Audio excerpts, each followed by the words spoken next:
Sir ನಮಸ್ತೆ. ನಮಸ್ತೆ. ಹೇಗಿದ್ದೀರಾ ಸರ್? ಚೆನ್ನಾಗಿದ್ದೀನಿ. ತುಂಬ ಖುಷಿ ಆಯಿತು ನಿಮ್ಮನ್ನು ಮೀಟ್ ಮಾಡಿದ್ದು. ನಾನು ನಿಮ್ಮನ್ನು ಇಂಟರ್ವ್ಯೂ ಮಾಡ್ತೀನಿ ಅಂತ ಕನಸಲ್ಲೂ ಅಂದ್ಕೊಂಡಿರಲಿಲ್ಲ, ಬಟ್ ಇವತ್ತು ನನಗೆ ಆಪರ್ಚುನಿಟಿ ಸಿಕ್ತು ನಿಮ್ಮ ಜೊತೆ ಮಾತಾಡೋಕ್ಕೆ. ಹೆಸರಲ್ಲಿ ಆನಂದ ಇದೆ, ಸದಾನಂದ ಗೌಡ್ರು. ಏನು ಸರ್ ನಿಮ್ಮ ಸೀಕ್ರೆಟು ಈ ನಗುಗೆ, ಈ ಸ್ಮೈಲ್ಗೆ? ಗೊತ್ತಿಲ್ಲಪ್ಪ, ಎಲ್ಲ ನಮ್ಮ ತಂದೆ ತಾಯಿಗಳು ಅವರ ರಕ್ತದಿಂದ ಬಂದ ಆ ಒಂದು ನಡೆ ಅದು ಮುಂದೆ ಹೋಗ್ತಾ ಇದೆ ಅಂತ ನನಗೆ ಅನಿಸಿದೆ. ಮತ್ತು ನನಗೆ ಸಿಕ್ಕಿದಂಥ ಜವಾಬ್ದಾರಿ ಆ ರೀತಿ ಇರುವಂಥದ್ದು. ಸಾಧಾರಣವಾಗಿ ಪೊಲಿಟಿಕ್ಸ್ ಅಂತ ಹೇಳಿದ ತಕ್ಷಣ ಅದರಲ್ಲಿ ಬೇರೆ ಬೇರೆ ಸ್ತರಗಳಲ್ಲಿ ಬೇರೆ ಬೇರೆ ರೀತಿಯ ಬದಲಾವಣೆಗಳನ್ನು ಮಾಡ್ತೀವಿ. ಅದನ್ನು ನನಗೆ ಅನಿಸಿದ್ದು, ಒಬ್ಬ ರಾಜಕಾರಣಿ ಆದಮೇಲೆ ನನ್ನಲ್ಲಿ ನೂರಾರು ಜನ ಸಮಸ್ಯೆಗಳನ್ನು ಹಿಡ್ಕೊಂಡು ಬರ್ತಾರೆ. ಅವರ ಟೆನ್ಷನು, ಅವರ ಸಮಸ್ಯೆಗಳಿಗೆ ನಾವು ಕೂಡ ನಮ್ಮ ಉಗ್ರ ರೂಪದಿಂದ ಉತ್ತರ ಕೊಡೋದರ ಬದಲು ಒಂದು ಸೌಮ್ಯ ರೂಪದಿಂದ ಉತ್ತರ ಕೊಟ್ಟು ಅವರಿಗೆ ಒಂದು ನಗೆ ಕೊಟ್ಟರೆ ಅವರಿಗೆ ಒಂದಷ್ಟು ಮನಸ್ಸಿಗೆ ಶಾಂತಿ, ನೆಮ್ಮದಿ ಸಿಗುತ್ತೆ. ಅವರ ಕೆಲಸ ಆಗುತ್ತೋ ಬಿಡುತ್ತೋ ಅದು ಬೇರೆ ಪ್ರಶ್ನೆ. ಚೆನ್ನಾಗಿ ಮಾತಾಡಿಸಿದರು, ನಗುತ್ತಾ ಮಾತಾಡಿಸಿದರು ಅಂತ ಹೇಳುವಂಥ ಆ ಭಾವನೆ ಬರುತ್ತೆ. ಆ ರೀತಿಯ ನಡೆ ಈಗ ರೆಗ್ಯುಲರ್ ನಗುನಾಗಿ ಪರಿವರ್ತನೆ ಆಗಿದೆ ಅಂತ ಭಾವಿಸ್ತಾ ಇದ್ದೆ. ಆ್ಯಕ್ಚುಲಿ ನಿಮ್ಮ ಹತ್ರ ಮಾತಾಡ್ತಿರ್ಬೇಕಾದ್ರೆ ನನಗೆ ಅನ್ಸೋದು ನಿಮ್ಮ ವ್ಯಕ್ತಿತ್ವ, ನೀವು ತುಂಬ ಕೈಂಡ್ ಹಾರ್ಟೆಡ್ ಪರ್ಸನ್ ಅಂತ. ಸೊ ತುಂಬ ಜನ ನಿಮ್ಮ ಹತ್ರ ಬಂದು ಸಮಸ್ಯೆಗಳು ಹೇಳ್ಕೊಂಡಾಗ ಇದು ಮಾಡಿದಾಗ ಯೂಶ್ವಲಿ ತುಂಬ ಕಂಪ್ಯಾಷನೇಟ್ ಆಗಿರೋರು, ತುಂಬ ಪ್ರೀತಿ ವಿಶ್ವಾಸದಿಂದ ಇರೋರು, ಅದು ನಿಮಗೆ ತುಂಬ ಹೃದಯಕ್ಕೆ ತಟ್ಟತ್ತೆ, ನೀವು ಡಿಸ್ಟರ್ಬ್ ಆಗ್ತೀರಾ. ಸೊ ಅದೆಲ್ಲ ಮೀರಿ ನಗುಮುಖ ಇಟ್ಕೊಂಡಿದ್ದೀರಲ್ಲ. ಸೊ ಮೇಡಮ್, ಎರಡೂ ಪ್ರಶ್ನೆಗಳಿದ್ದಾವೆ. ಒಂದು, ಅವರು ಬಂದ ಪ್ರಶ್ನೆಗೆ ಉತ್ತರ ಕೊಡುವಂಥದ್ದು. ಎರಡನೇದಾಗಿ ರಾಜಕಾರಣಿಯಾಗಿ ನನ್ನ ಜವಾಬ್ದಾರಿಯನ್ನು ನಿರ್ವಹಣೆ ಮಾಡುವಂಥದ್ದು. ಕೇವಲ ರಾಜಕಾರಣ ಒಂದೇ ಆದರೆ ಅದು ಬೇರೆ ಪ್ರಶ್ನೆ. ನಾವು ಕೂಡ ಬಂದಂಥ ಸ್ಥಾನಮಾನಗಳು ಆ ರೀತಿ ಭಾರಿ ಕೆಳಗಿನ ಹಂತದಿಂದ ಬಂದ ಕಾರಣ ಒಂದು ರೀತಿ ನಮಗೆ ಇನ್ನೊಬ್ಬನನ್ನು ಮಾತಾಡಿದಾಗ ಗೌರವದಿಂದ ಮಾತಾಡಬೇಕು, ಅವನಿಗೆ ಒಂದು ರೀತಿಯಲ್ಲಿ ಮನಸ್ಸಿಗೆ ನೆಮ್ಮದಿ ಬರುವ ರೀತಿ ಮಾತಾಡಬೇಕು ಅಂತ ಹೇಳುವಂಥ ಭಾವನೆ ಅದು ಹಿಂದಿನಿಂದ ನಮಗೆ ಬಂದಿರುವಂಥದ್ದು. ಅದೇ ಮುಂದುವರಿತಾ ಇದೆ ಅಷ್ಟೇ, ಬೇರೇನು ವಿಶೇಷಗಳ ಅದರಲ್ಲಿ ವಿಶೇಷತೆ ಏನೂ ಇಲ್ಲ.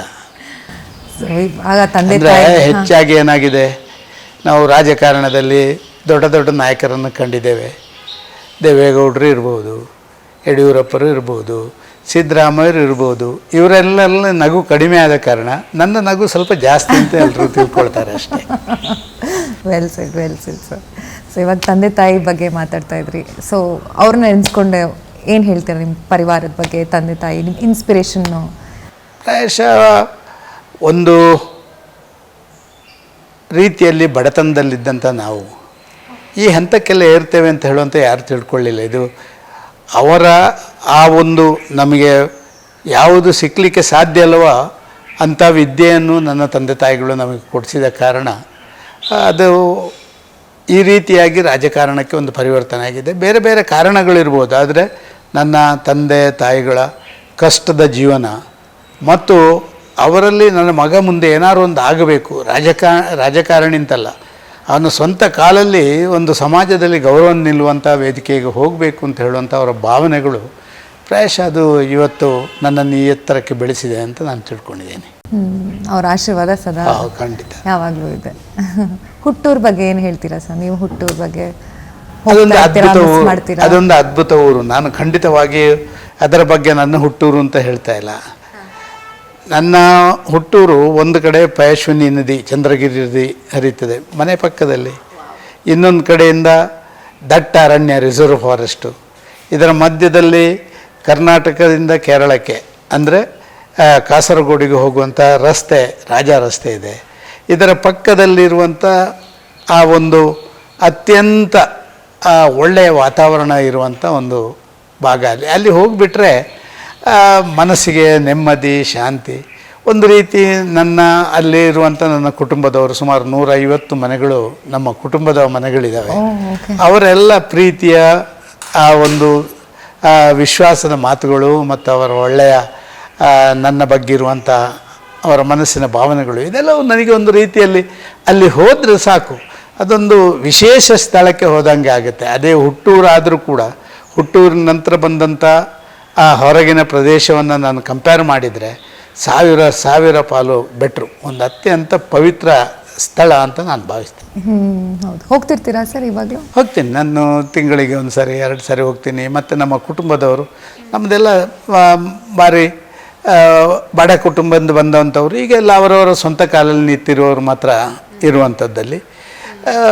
ಮತ್ತು ಒಂದು ಸ್ವಲ್ಪ ನನ್ನ ಅಡಿಕೆ ತೋಟ, ರಬ್ಬರ್ ತೋಟ ಇದ್ದದನ್ನು ನೋಡೋಕ್ಕೆ ಆಗಾಗ ಹೋಗ್ತಾ ಇರ್ತೀನಿ. ತಿಂಗಳಲ್ಲಿ 1 ಸರಿ 2 ಸರಿ ಹೋದರೆ 1 ದಿವಸ 2 ದಿವಸ ನಿಂತು ಬರ್ತೀನಿ.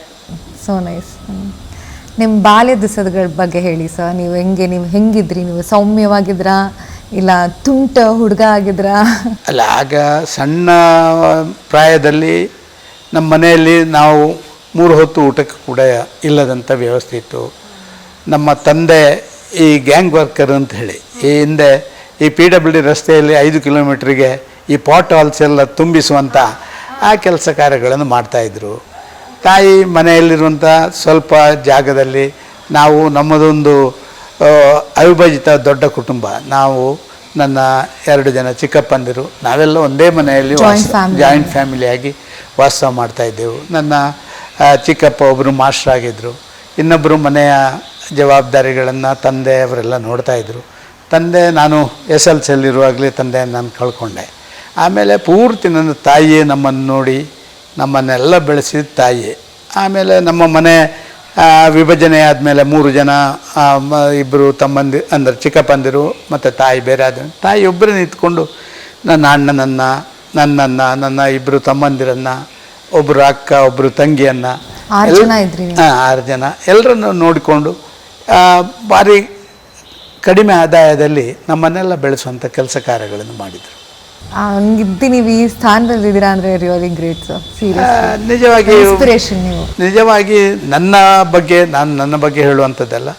ನನಗೆ ಅನ್ನಿಸಿದೆ, ಯಾವುದೋ ಒಂದು ಪೂರ್ವಜನ್ಮದ ಪುಣ್ಯ, ನನ್ನ ತಂದೆ ತಾಯಿಗಳು ಮಾಡಿದಂಥ ಒಳ್ಳೆಯ ಕೆಲಸ ಅದು ಶ್ರೀರಕ್ಷೆಯಾಗಿ ನಮ್ಮನ್ನು ಬೆಳೆಸಿದೆ ಇಷ್ಟೆತ್ತರಕ್ಕೆ. ಹೌದು, ಕರೆಕ್ಟ್. ಸೊ ತುಂಬ ಸೀರಿಯಸ್ ಇತ್ತು ಹಾಗಾದರೆ ನಿಮ್ಮ ಚೈಲ್ಡ್ಹುಡ್ಡು ಆಗಿದ್ರೆ? ಚೈಲ್ಡ್ಹುಡ್ ಭಾರಿ ಕಷ್ಟದಲ್ಲೇ ಇದ್ದೆವು. ಬೆಳಿಗ್ಗೆ ನಾವು ಸ್ಕೂಲಿಗೆ ಹೋಗಿ ಬಂದು ಮನೆಯ ಅಕ್ಕಪಕ್ಕದ ಕೆಲಸ ಕಾರ್ಯಗಳನ್ನು ಮಾಡುವಂಥದ್ದನ್ನು ನಾವು ಮಾಡ್ತಾಯಿದ್ದೀವಿ, ಎಲ್ಲವನ್ನು ಮಾಡ್ತಾಯಿದ್ದೆವು. ನಾನು ಸಣ್ಣ ಪ್ರಾಯದಲ್ಲಿ ಒಂದು ರೀತಿಯಲ್ಲಿ ನಮ್ಮ ತಾಯಿಗೆ ಸಹಕಾರಿಯಾಗಿ ನಾನು ಕೆಲಸ ಮಾಡ್ತಾಯಿದ್ದೆ. ಎಲ್ಲಿವರೆಗೆ ಅಂತ ಹೇಳಿದರೆ, SLCಗೆ ಹೋಗುವಂಥ ಸಂದರ್ಭ, ಸುಳ್ಯ ಸುಮಾರು ಒಂದು 15 ಕಿಲೋಮೀಟರ್ ದೂರದಲ್ಲಿ, ಅಲ್ಲಿಯೇ ಒಂದು ಟೈಲರ್ನ ಮನೆಯಲ್ಲಿ ನಾನು ಊಟಕ್ಕಿದ್ದು ಇದು ಮಾಡ್ತಾಯಿದ್ದೆ. ವಾರಕ್ಕೊಮ್ಮೆ ಮನೆಗೆ ಬರ್ತಾಯಿದ್ದೆ. 1 ರೂಪಾಯಿ ಕೊಡ್ತಿದ್ದರು ನನಗೆ ಮನೆಯಿಂದ. 45 ಪೈಸೆ ಹೋಗಲಿಕ್ಕೆ, 45 ಪೈಸೆ ಬರಲಿಕ್ಕೆ, 10 ಪೈಸೆ ನನಗೆ ಉಳಿತಾಯ ಆಗ್ತಿತ್ತು ವಾರದಲ್ಲಿ. ಅದರಲ್ಲಿ ನಾನು ಮನೆಗೆ ಬರುವಾಗ ಅಲ್ಲಿ ಆಗ ಬೆಲ್ಲದ ಉಂಡೆಯಾಗಿ ಅಕ್ರೋಟು ಅಂತ ಸಿಗ್ತಿತ್ತು. ಅದನ್ನು ಖರೀದಿ ಮಾಡಿ ತಿಂದುಕೊಂಡು ಸಂತೋಷ ಪಡ್ತಿದ್ದೆ, ಮನೆಗೆ ಹಿಡ್ಕೊಂಡು ಬರ್ತಿದ್ದೆ. ಆ ರೀತಿ ಕಷ್ಟದ ಒಂದು ವಾರದಲ್ಲಿ 1 ರೂಪಾಯಿಯಲ್ಲಿ ಸುಧಾರಿಸ್ತಿದ್ದೆ. 10 ಪೈಸದ ವ್ಯಾಲ್ಯೂ ನೋಡಿ. ಆಗ 10 ಪೈಸೆಗೆ ಅಷ್ಟು ವ್ಯಾಲ್ಯೂ ಇತ್ತು. ನಮ್ಮ ಸ್ಕೂಲಿನಿಂದ ಪೈಚಾರು ಅಂತ ಹೇಳುವಂಥ ಒಂದು ಜಾಗಕ್ಕೆ, ಅದು ಸುಮಾರು 1.5 ಕಿಲೋಮೀಟ್ರು ಅಷ್ಟು ನಾವು ಬಂದರೆ, ಅಲ್ಲಿಂದ 45 ಪೈಸೆ ಬದಲು 30 ಪೈಸೆ ಬಸ್ಸಿಗೆ. ನಾವು 1 ಗಂಟೆಗೆ ಸ್ಕೂಲ್ ಬಿಡೋದು, 1.5 ಗಂಟೆಗೆ ಬಸ್ಸು. ನಾನು ಅಲ್ಲಿಂದ ಓಡಿಕೊಂಡು ಪೈಚಾರಿಗೆ ಬರೋದು 1.5 ಕಿಲೋಮೀಟ್ರು, ಅಲ್ಲಿಂದ ಬಸ್ ಹತ್ತೋದು. ಆಗ ನನಗೆ 15 ಪೈಸೆ ಉಳಿಯೋದು. ಆಗ 25 ಪೈಸೆ ನನಗೆ ವಾರದಲ್ಲಿ ಖರ್ಚಿಗೆ ಸಿಕ್ಕುವಂಥದ್ದು ಆಗ್ತಿತ್ತು. ಇದೆಲ್ಲ ಸಾಧಾರಣ. ಆಗೆಲ್ಲ ಬಡತನ ಎಲ್ಲ ಕಡೆಗಳಲ್ಲಿತ್ತು. ನಾನಂತೂ ವಿಶೇಷವಾದಂಥ ಆ ರೀತಿಯ ವಾತಾವರಣದಲ್ಲಿ ಬೆಳೆದವ. ಮನೆಗೆ ಬಂದರೆ ಮನೆ ಕೆಲಸ, ಅದು ಇದು ಸಣ್ಣ ಪುಟ್ಟದ್ದು, ಸ್ವಲ್ಪ ಅಡಿಕೆ ತೋಟ ಇತ್ತು, ಅಡಿಕೆ ಹೆಕ್ಕುವಂಥದ್ದು. ಬೆಳಿಗ್ಗೆ ಎದ್ದ ಕೂಡಲೇ ನಾವು ಅಷ್ಟು ತೋಟದಿಂದ ಅಡಿಕೆ ಹೆಕ್ಕೊಂಡು ಬರಬೇಕು. ಒಂದು 200, 400, 500 ಅಡಿಕೆ ಮರಗಳಿಂದ ಅಡಿಕೆ ಹೆಕ್ಕೊಂಡು ಬರಬೇಕು ಬೆಳಿಗ್ಗೆ ಎದ್ದ ಕೂಡಲೇ. ಆಮೇಲೆ ನಮಗೆ ಹೊರಟು ಸ್ಕೂಲಿಗೆ ಬರಬೇಕು. ಸ್ವಲ್ಪ ಮೇಲೆ ಆದಮೇಲೆ, ನಮ್ಮ ಮನೆಯಲ್ಲಿ ಡಿವೈಡ್ ಎಲ್ಲ ಆದಮೇಲೆ, ಕೆಲಸದವರು ಬರುವವರೆಗೆ ನಾನೇ ನಮ್ಮ ಎತ್ತುಗಳನ್ನು ನಮ್ಮ ಗದ್ದೆಗೆ ತಂದು ಅದನ್ನು ಹೂಡಲಿಕ್ಕೆಲ್ಲ ಕಟ್ಟಿ ಸ್ವಲ್ಪ ಹೂಡಿ, ಆಮೇಲೆ ನನ್ನ ಮನೆಯಿಂದ ಜಾಲ್ಸೂರಿಗೆ 4 ಕಿಲೋಮೀಟ್ರ್ ಇದೆ. ಆ 4 ಕಿಲೋಮೀಟ್ರ್ ನಾನು ಒಂದು ಸೈಕಲಲ್ಲಿ ಬಂದು ಪೆಟ್ರೋಲ್ ಬಂಕಲ್ಲಿ ಸೈಕಲ್ ಇಟ್ಟು ಆಮೇಲೆ ಬಸ್ ಹತ್ತಿ ಪುತ್ತೂರಿಗೆ ಹೋಗ್ತಿದ್ದೆ. ಅಲ್ಲಿಂದ 25 ಕಿಲೋಮೀಟ್ರು. ಅಲ್ಲಿ ಹೋಗಿ ವಕಾಲತ್ ಮಾಡಿ ಸಾಯಂಕಾಲ ಬಂದು ಮತ್ತೆ ಪೆಟ್ರೋಲ್ ಬಂಕಿಂದ ಸೈಕಲ್ ಹಿಡ್ಕೊಂಡು ಮತ್ತೆ ಮನೆಗೆ ಹೋಗ್ತಿದ್ದೆ. ಮಜಕ್ಕೇನು ಮಾಡ್ತೀರಿ? ಒಂದು ಸ್ವಲ್ಪ ಆದರೂ ಏನಾದರೂ ಒಂದು ಕಿಟ್ಲಿತನ ಮಾಡೋದು, ಆಟ ಹಾಗೆ ಆಡೋದು. ನಾನು ಮನೆಯಲ್ಲಿ ನಮ್ಮೆಲ್ಲ ಕುಟುಂಬದವ್ರು, ನಮ್ಮ ಮನೆ ಅಕ್ಕಪಕ್ಕದಲ್ಲಿ ಬೇರೆಯವರ ಮನೆಗಳು ಎಲ್ಲರೂ ನಮ್ಮವರೆಲ್ಲ ಬಂದು ನಮ್ಮ ಮನೆಯಲ್ಲಿ ಒಂದು ಸೆಂಟರ್ ಪ್ಲೇಸ್ ಆಗಲಿ, ಎಲ್ಲ ಸಾಯಂಕಾಲ ಕೂತು ಮಾತಾಡೋದು, ಮತ್ತೊಂದು ಶಿಕಾರಿಗೆ ಹೋಗೋದು, ಮೀನು ಹಿಡಿಲಿಕ್ಕೆ ಹೋಗೋದು, ಇದೆಲ್ಲ ನಮ್ಮ ಹವ್ಯಾಸಗಳಿತ್ತು. ಸ್ಯಾಟರ್ಡೇ ಮಧ್ಯಾಹ್ನ ಮೇಲೆ ಸ್ಕೂಲಿಂದ ಬಂದ ಮೇಲೆ ನಾವು ಸಾಧಾರಣ ಸಾಯಂಕಾಲ ಮೀನು ಹಿಡಿಯೋಕ್ಕೆ ಹೋಗ್ತೀವಿ, 9 ಗಂಟೆವರೆಗೆ ಹೀಗೆಲ್ಲ. ಸಂಡೇ ನಮ್ಮ ಚಿಕ್ಕಪ್ಪಂದಿರು, ನಮ್ಮ ಫ್ಯಾಮಿಲಿ ಬೇರೆ ಬೇರೆಯವರು ಶಿಕಾರಿಗೆ ಹೋಗೋದು, ಆಗ ಬೇಟೆ ಆಡೋದು, ಆಗ ಅದೇನು ನಿಷಿದ್ಧ ಇರಲಿಲ್ಲ, ಆಗ ಬೇಟೆ ಆಡುವಂಥದ್ದು ಇದೆಲ್ಲ ಇತ್ತು. ಇದಕ್ಕೆಲ್ಲ ಹೋಗ್ತಿದ್ದೆವು. ಕಾಡು ಗುಡ್ಡೆಗಳಲ್ಲಿ ಓಡುವುದು, ಹಿಡಿಯುವುದು, ಬೀಳುವುದು, ಮತ್ತೊಂದು ಮಾಡೋದು. ಸಣ್ಣ ಪುಟ್ಟ ಯಾರದೇ ಮನೆಯ ಕುಟುಂಬದ ಕಾರ್ಯಕ್ರಮಗಳಿದ್ದರೆ, ಮದುವೆ, ಮತ್ತೊಂದು ಬೇರೆ ಯಾವುದಾದ್ರು ಪೂಜೆ ಪುರಸ್ಕಾರಗಳಿದ್ದರೆ ಅಲ್ಲಿ ಹೋಗಿ ತರಕಾರಿ ಕೊಯ್ಯೋದರಿಂದ ಹಿಡಿದು, ಚಪ್ಪರ ಹಾಕುವುದರಿಂದ ಹಿಡಿದು, ಪಾತ್ರೆ ತೊಳೆಯೋದರಿಂದ ಹಿಡಿದು ಈ ಎಲ್ಲ ಕೆಲಸ ಕಾರ್ಯಗಳನ್ನು ಸಂತೋಷ. ಅದೊಂದು ಭಾವನಾತ್ಮಕ ಸಂಬಂಧಗಳು, ಅದು ಆರ್ಟಿಫಿಷಿಯಲ್ ಮತ್ತೊಂದು ಸಂಬಂಧಗಳಲ್ಲ. ಇವತ್ತು ಟೆಕ್ನಾಲಜಿ ಬೆಳೆದಂಗೆ ಮನುಷ್ಯನೇ ಯಾಂತ್ರೀಕೃತ ಬದುಕು, ವಿಡಿಯೋ ಕಾಲಿಂಗ್ ಎಲ್ಲ ಮುಗಿದು ಈಗ ಒಂದು ಮೊಬೈಲ್ ಇದ್ದರೆ ಜಗತ್ತನ್ನೇ ಆಳ್ತಾನೆ ಇರುವಂಥ ಅಹಂಕಾರ ಜನರಿಗೆ ಬಂದುಬಿಟ್ಟಿದೆ. ಅದ ಕಾರಣ ಆಗ ಹಾಗೆಲ್ಲ ಇರಲಿಲ್ಲ. ಆಗ ಸಂಪರ್ಕ ಮತ್ತು ನಿಮ್ಮ ಸಂಬಂಧ ಬೇಕು ಅಂತ ಅನ್ನಿಸ್ತಾ ಇತ್ತು. ಸೊ ಸ್ಕೂಲ್ ಟೈಮಲ್ಲಿ ಏನಾದರೂ ಕ್ರಶ್ ಆಗಿತ್ತಾ ಸರ್ ನಿಮಗೆ? ನಾನು ಹೈಸ್ಕೂಲಲ್ಲಿ ಹೋದಾಗ ನಾನು ASPL ಆಗಿದ್ದೆ, 9th ಸ್ಟ್ಯಾಂಡರ್ಡಲ್ಲಿ. ನಾನು SPL ಆಗಿ SLC ಅಲ್ಲಿ ಬಂದಿದ್ದೆ. ಆಗಲೇ ಸ್ವಲ್ಪ ನಮಗಿದು, ಆಗ ನಾನು ಭಾರಿ ಕುಳ್ಳ ಇದ್ದೆ. ಲಾಲ್ ಬಹದ್ದೂರ್ ಶಾಸ್ತ್ರಿ ಎಲ್ಲ ಆಗ ನಮ್ಮ ಇದರಲ್ಲಿ ಇದ್ದ ಕಾರಣ ಲಾಲ್ ಬಹದ್ದೂರ್ ಶಾಸ್ತ್ರಿ ಅಂತ ಕರಿತಿದ್ರು ನನ್ನನ್ನು. ಶಾಸ್ತ್ರಿ ನಾನು ಟೊಪ್ಪಿ ಇಡ್ತಿದ್ದೆ, ಒಂದು ಕದ್ದರ ಟೊಪ್ಪಿ. ಆ ಟೊಪ್ಪಿ ಇಟ್ಕೊಂಡು ಭಾರಿ ಕುಳ್ಳ ಆಗಿದ್ದೆ. ನಾನು PUC ಮೇಲೆ ಸೈಂಟ್ ಫಿಲೋಮಿನಾಸ್ ಕಾಲೇಜಿಗೆ ಹೋದ ನಂತರ ಅಲ್ಲಿ ಬಾವಿಯಿಂದ ನೀರು ಎಳೆದು ನಾವೇ ಸ್ನಾನ ಮಾಡಿಕೊಳ್ಬೇಕು, ಪೈಪ್ ವಾಟರ್ ಎಲ್ಲ ಇರಲಿಲ್ಲ. ಆಗ ಒಂದು ತಿರುಗು, ಆಗ ಅಲ್ಲಿ ಹಾರಿ ನೀರು ಎಳೆದು ನಾನು ನೀರು ಎಳ್ಕೊಂಡು ಆಮೇಲೆ ನನ್ನ ಸ್ವಲ್ಪ ಮಟ್ಟಿಗೆ ನನ್ನ ಶರೀರ ಅದು ಬೆಳವಣಿಗೆ ಆಯಿತು, ಎಲ್ಲ ಉದ್ದ ಆಯಿತು, ಎಲ್ಲ ಇಲ್ಲದ್ರೆ ನಾನು ಕುಳ್ಳ ಆಗಿದ್ದೆ ಹಿಂದಿನ ದಿನಗಳಲ್ಲಿ. ಅಲ್ಲ, ಏನೋ ಒಂದು ಸೀಕ್ರೆಟ್ ಕ್ರಶ್ ಇತ್ತಾ ಯಾರು ಸ್ಟೂಡೆಂಟ್ ಮೇಲೆ ಇಲ್ಲ ಟೀಚರ್ ಮೇಲೆ? ಅಂಥದ್ದು ನನಗೇನು ಆ ರೀತಿಯ ಒಂದು ವಾತಾವರಣ ಇರಲಿಲ್ಲ. ಯಾಕೆ ಅಂತ ಹೇಳಿದರೆ, ನಮಗೆ ಮನೆಗೆ ಬಂದರೆ ಮನೆಯದ್ದು, ಇಲ್ಲ ಇದ್ದರೆ ಒಂದು ರೀತಿಯ ಟೆನ್ಷನು ಇರುವಂಥ 2 ಚಡ್ಡಿ 2 ಶರ್ಟ್ಗಳಲ್ಲಿ ನಾವು ಓಡಾಟ ಮಾಡುವಂಥದ್ದು. ಅದೆಲ್ಲ ಮಾಡೋದಕ್ಕೆ ಕೈಯಲ್ಲಿ ದುಡ್ಡು ಬೇಕು. ದುಡ್ಡು ನಮಗೆ ಹೈಸ್ಕೂಲ್ವರೆಗೆ 25 ಪೈಸೆನೇ ಉಳಿತಿದ್ದದು, ಅದು ಕೂಡ ಓಡಿದರೆ 1.5 ಕಿಲೋಮೀಟ್ರು. ಈ ರೀತಿಯ ಒಂದು ವಾತಾವರಣದಲ್ಲಿ ಬೆಳೆದ ಕಾರಣ ಏನಿರಲಿಲ್ಲ. ಕಾಲೇಜಿಗೆ ಹೋಗುವಾಗಲೂ ನಮ್ಮ ತಂದೆ ತೀರ್ಕೊಂಡ ಕಾರಣ, SLCಯಲ್ಲಿ ತೀರ್ಕೊಂಡ ಕಾರಣ ನಾನು ಮನೆಯ ಕಡೆ ಹೆಚ್ಚು ಗಮನ ಹರಿಸಬೇಕಾಯಿತು. ನನ್ನ ಅಣ್ಣ ಅವನು ಶಿವಮೊಗ್ಗ ಅಲ್ಲಿ ಲೆಕ್ಚರ್ ಆಗಿ ಆಯಿತು ಅವನಿಗೆ. ಇದಾದಮೇಲೆ ಅವನು ಅಲ್ಲಿ ಕೆಲಸ ಮಾಡ್ತಾಯಿದ್ದ. ಹಾಗಾಗಿ ನಾನು ಮನೆಯದ್ದನ್ನು ನಾನು ಕಾಲೇಜಿಂದ ಹೋಗಿ ಬಂದು ಮನೆ ತಾಯಿಯ ಜೊತೆ ಮನೆಯಲ್ಲಿದ್ದು ಎಲ್ಲವನ್ನು ನೋಡಬೇಕಾಗಿತ್ತು. ಹಾಗಾಗಿ ಬೇರೆ ಯಾವುದೇ ಹೊರಗೆ ಆಟೋಟಗಳು ಅಥವಾ ಈ ರೀತಿಯ ಸಣ್ಣ ಪುಟ್ಟ ಕೆಲಸಗಳನ್ನು ಮಾಡಲಿಕ್ಕೆ ನನಗೇನು ಸಾಧ್ಯತೆಗಳು ಇರಲಿಲ್ಲ. ಅವಕಾಶಗಳಿದ್ದರೆ ಮಾಡ್ತಿದ್ದೆ, ಅಂಥ ಅವಕಾಶಗಳು ಹಾಗೆ ಇರಲಿಲ್ಲ. ಓಕೆ. ಆಟೋಗೂ ಮತ್ತು ಸದಾನಂದ ಗೌಡ್ರಿಗೂ ಒಂದು ಲಿಂಕ್ ಇದೆ. ಸೊ ನಾನು ಸುಳ್ಯಕ್ಕೆ ನನ್ನ ಬೇರೆ ಬೇರೆ ಹಂತದಲ್ಲಿ ನೀವು ಹೇಳಿದ್ರಿ. ನಾನು ಫಸ್ಟಿಗೆ ಸೈಂಟ್ ಫಿಲೋಮಿನಸ್ ಕಾಲೇಜಿಗೆ ಹೋದೆ. ಆಮೇಲೆ ಸೈಂಟ್ ಫಿಲೋಮಿನಸಲ್ಲಿ PUC ಆಗ 1 ವರ್ಷ PUC. ಆ PUC ಆದಮೇಲೆ ಮೈಸೂರಿನಲ್ಲಿ ರೀಜನಲ್ ಕಾಲೇಜ್ ಆಫ್ ಎಜುಕೇಷನ್ ಅಂತ ಇತ್ತು. ಅಲ್ಲಿ ಈ 4 ವರ್ಷದ ಕೋರ್ಸ್ ಇರುವಂಥದ್ದಿತ್ತು. ನಾನು ಅದಕ್ಕೆ ಎಕ್ಸಾಮಿಗೆ ಬರೆದು ಅದರ ರಿಸಲ್ಟ್ ಬರುವಂಥದ್ದು, ಅದು ಜುಲೈ 15ಕ್ಕೆ ರಿಸಲ್ಟ್ ಬರುವಂಥದ್ದು. ಅವತ್ತು ಲಾಸ್ಟ್ ಡೇ ಕಾಲೇಜ್ ಅಡ್ಮಿಷನ್. ನಾನು ಅಲ್ಲಿ ಸೀಟ್ ಸಿಗ್ತದೆ ಅಂತ ಬಂದಿದ್ದೆ. ಆ ಕಾಲೇಜೇ ಒಂದು ರೀತಿಯಲ್ಲಿ ಆ ಕೋರ್ಸ್ಗಳೆಲ್ಲ ಕ್ಲೋಸ್ ಆಗಿಬಿಡ್ತು. ಮೈಸೂರಿಗೆ ಬಂದವ ಮತ್ತು ಬೇರೆ ಅಡ್ಮಿಷನ್ ಆಗಲಿಕ್ಕೆ ಆಗಲಿಲ್ಲ. ಮೈಸೂರಿನಲ್ಲಿ ನಮ್ಮ ದೊಡ್ಡಪ್ಪರ ಮಗ ಒಬ್ಬರಿದ್ದರು. ಅವರಲ್ಲೆಲ್ಲ ಕೇಳಿದಾಗ ಅಲ್ಲಿಯೇ ಸಂತ ಫಿಲೋಮಿನಾ ಕಾಲೇಜಲ್ಲಿ ಮೈಸೂರಿನಲ್ಲಿ ಕಾಲೇಜ್ ಸೇರಿದೆ ನಾನು. ಆಗ ಅಲ್ಲಿ ಸೇರಿ 1 ವರ್ಷ ಅಲ್ಲಿದ್ದೆ. ಆಮೇಲೆ ನೆಕ್ಸ್ಟ್ ಸೆಕೆಂಡ್ ಇಯರ್ BScಗೆ ಮತ್ತೆ ಪುತ್ತೂರು ಫಿಲೋಮಿನಸ್ ಕಾಲೇಜಿಗೆ ಅಲ್ಲಿಂದ ಟ್ರಾನ್ಸ್ಫರ್ ತಗೊಂಡು ಹೋದೆ. ಹಾಗಾಗಿ ಆ ಸಂದರ್ಭದಲ್ಲಿ ಕೂಡ ನಮಗೆ ಸ್ವಲ್ಪ ಇದಾಯಿತು. ಇದರಿಂದ ಮುಂದುವರೆದು ಸಂತ ಫಿಲೋಮಿನಸ್ಲಿ ಮುಗಿಸಿ, ಉಡುಪಿ ಲಾ ಕಾಲೇಜ್ ಮುಗಿಸಿ, ಆಮೇಲೆ ಪುತ್ತೂರಿನಲ್ಲಿ ವಕಾಲತ್ತು ಪ್ರಾರಂಭ ಮಾಡಿ, ಆಮೇಲೆ ನನಗೆ ಗೌರ್ಮೆಂಟ್ ಪಬ್ಲಿಕ್ ಪ್ರಾಸಿಕ್ಯೂಟರ್ ಆದ ಕಾರಣ ನಾನು ಸಿರ್ಸಿಯಲ್ಲಿ ಪಬ್ಲಿಕ್ ಪ್ರಾಸಿಕ್ಯೂಟರಾಗಿ ಕೆಲಸ ಮಾಡ್ತಾಯಿದ್ದೆ. ಪಬ್ಲಿಕ್ ಪ್ರಾಸಿಕ್ಯೂಟರಾಗಿ ಕೆಲಸ ಮಾಡ್ತಾ ಇರುವಂಥ ಸಂದರ್ಭ ಆದ ಮೇಲೆ ನನಗೆ ಅಟಲ್ ಬಿಹಾರಿ ವಾಜಪೇಯಿ, ನಾನಾಗ ABVP ಬಾಕಿ ಸಂಘದಲ್ಲೆಲ್ಲಿದ್ದೆ. ಅಟಲ್ ಬಿಹಾರಿ ವಾಜಪೇಯಿ ಅವರು 1980ರಲ್ಲಿ ನಮ್ಮದೇ ಪಾರ್ಟಿ ಸ್ಟಾರ್ಟ್ ಮಾಡಿದರು, BJP.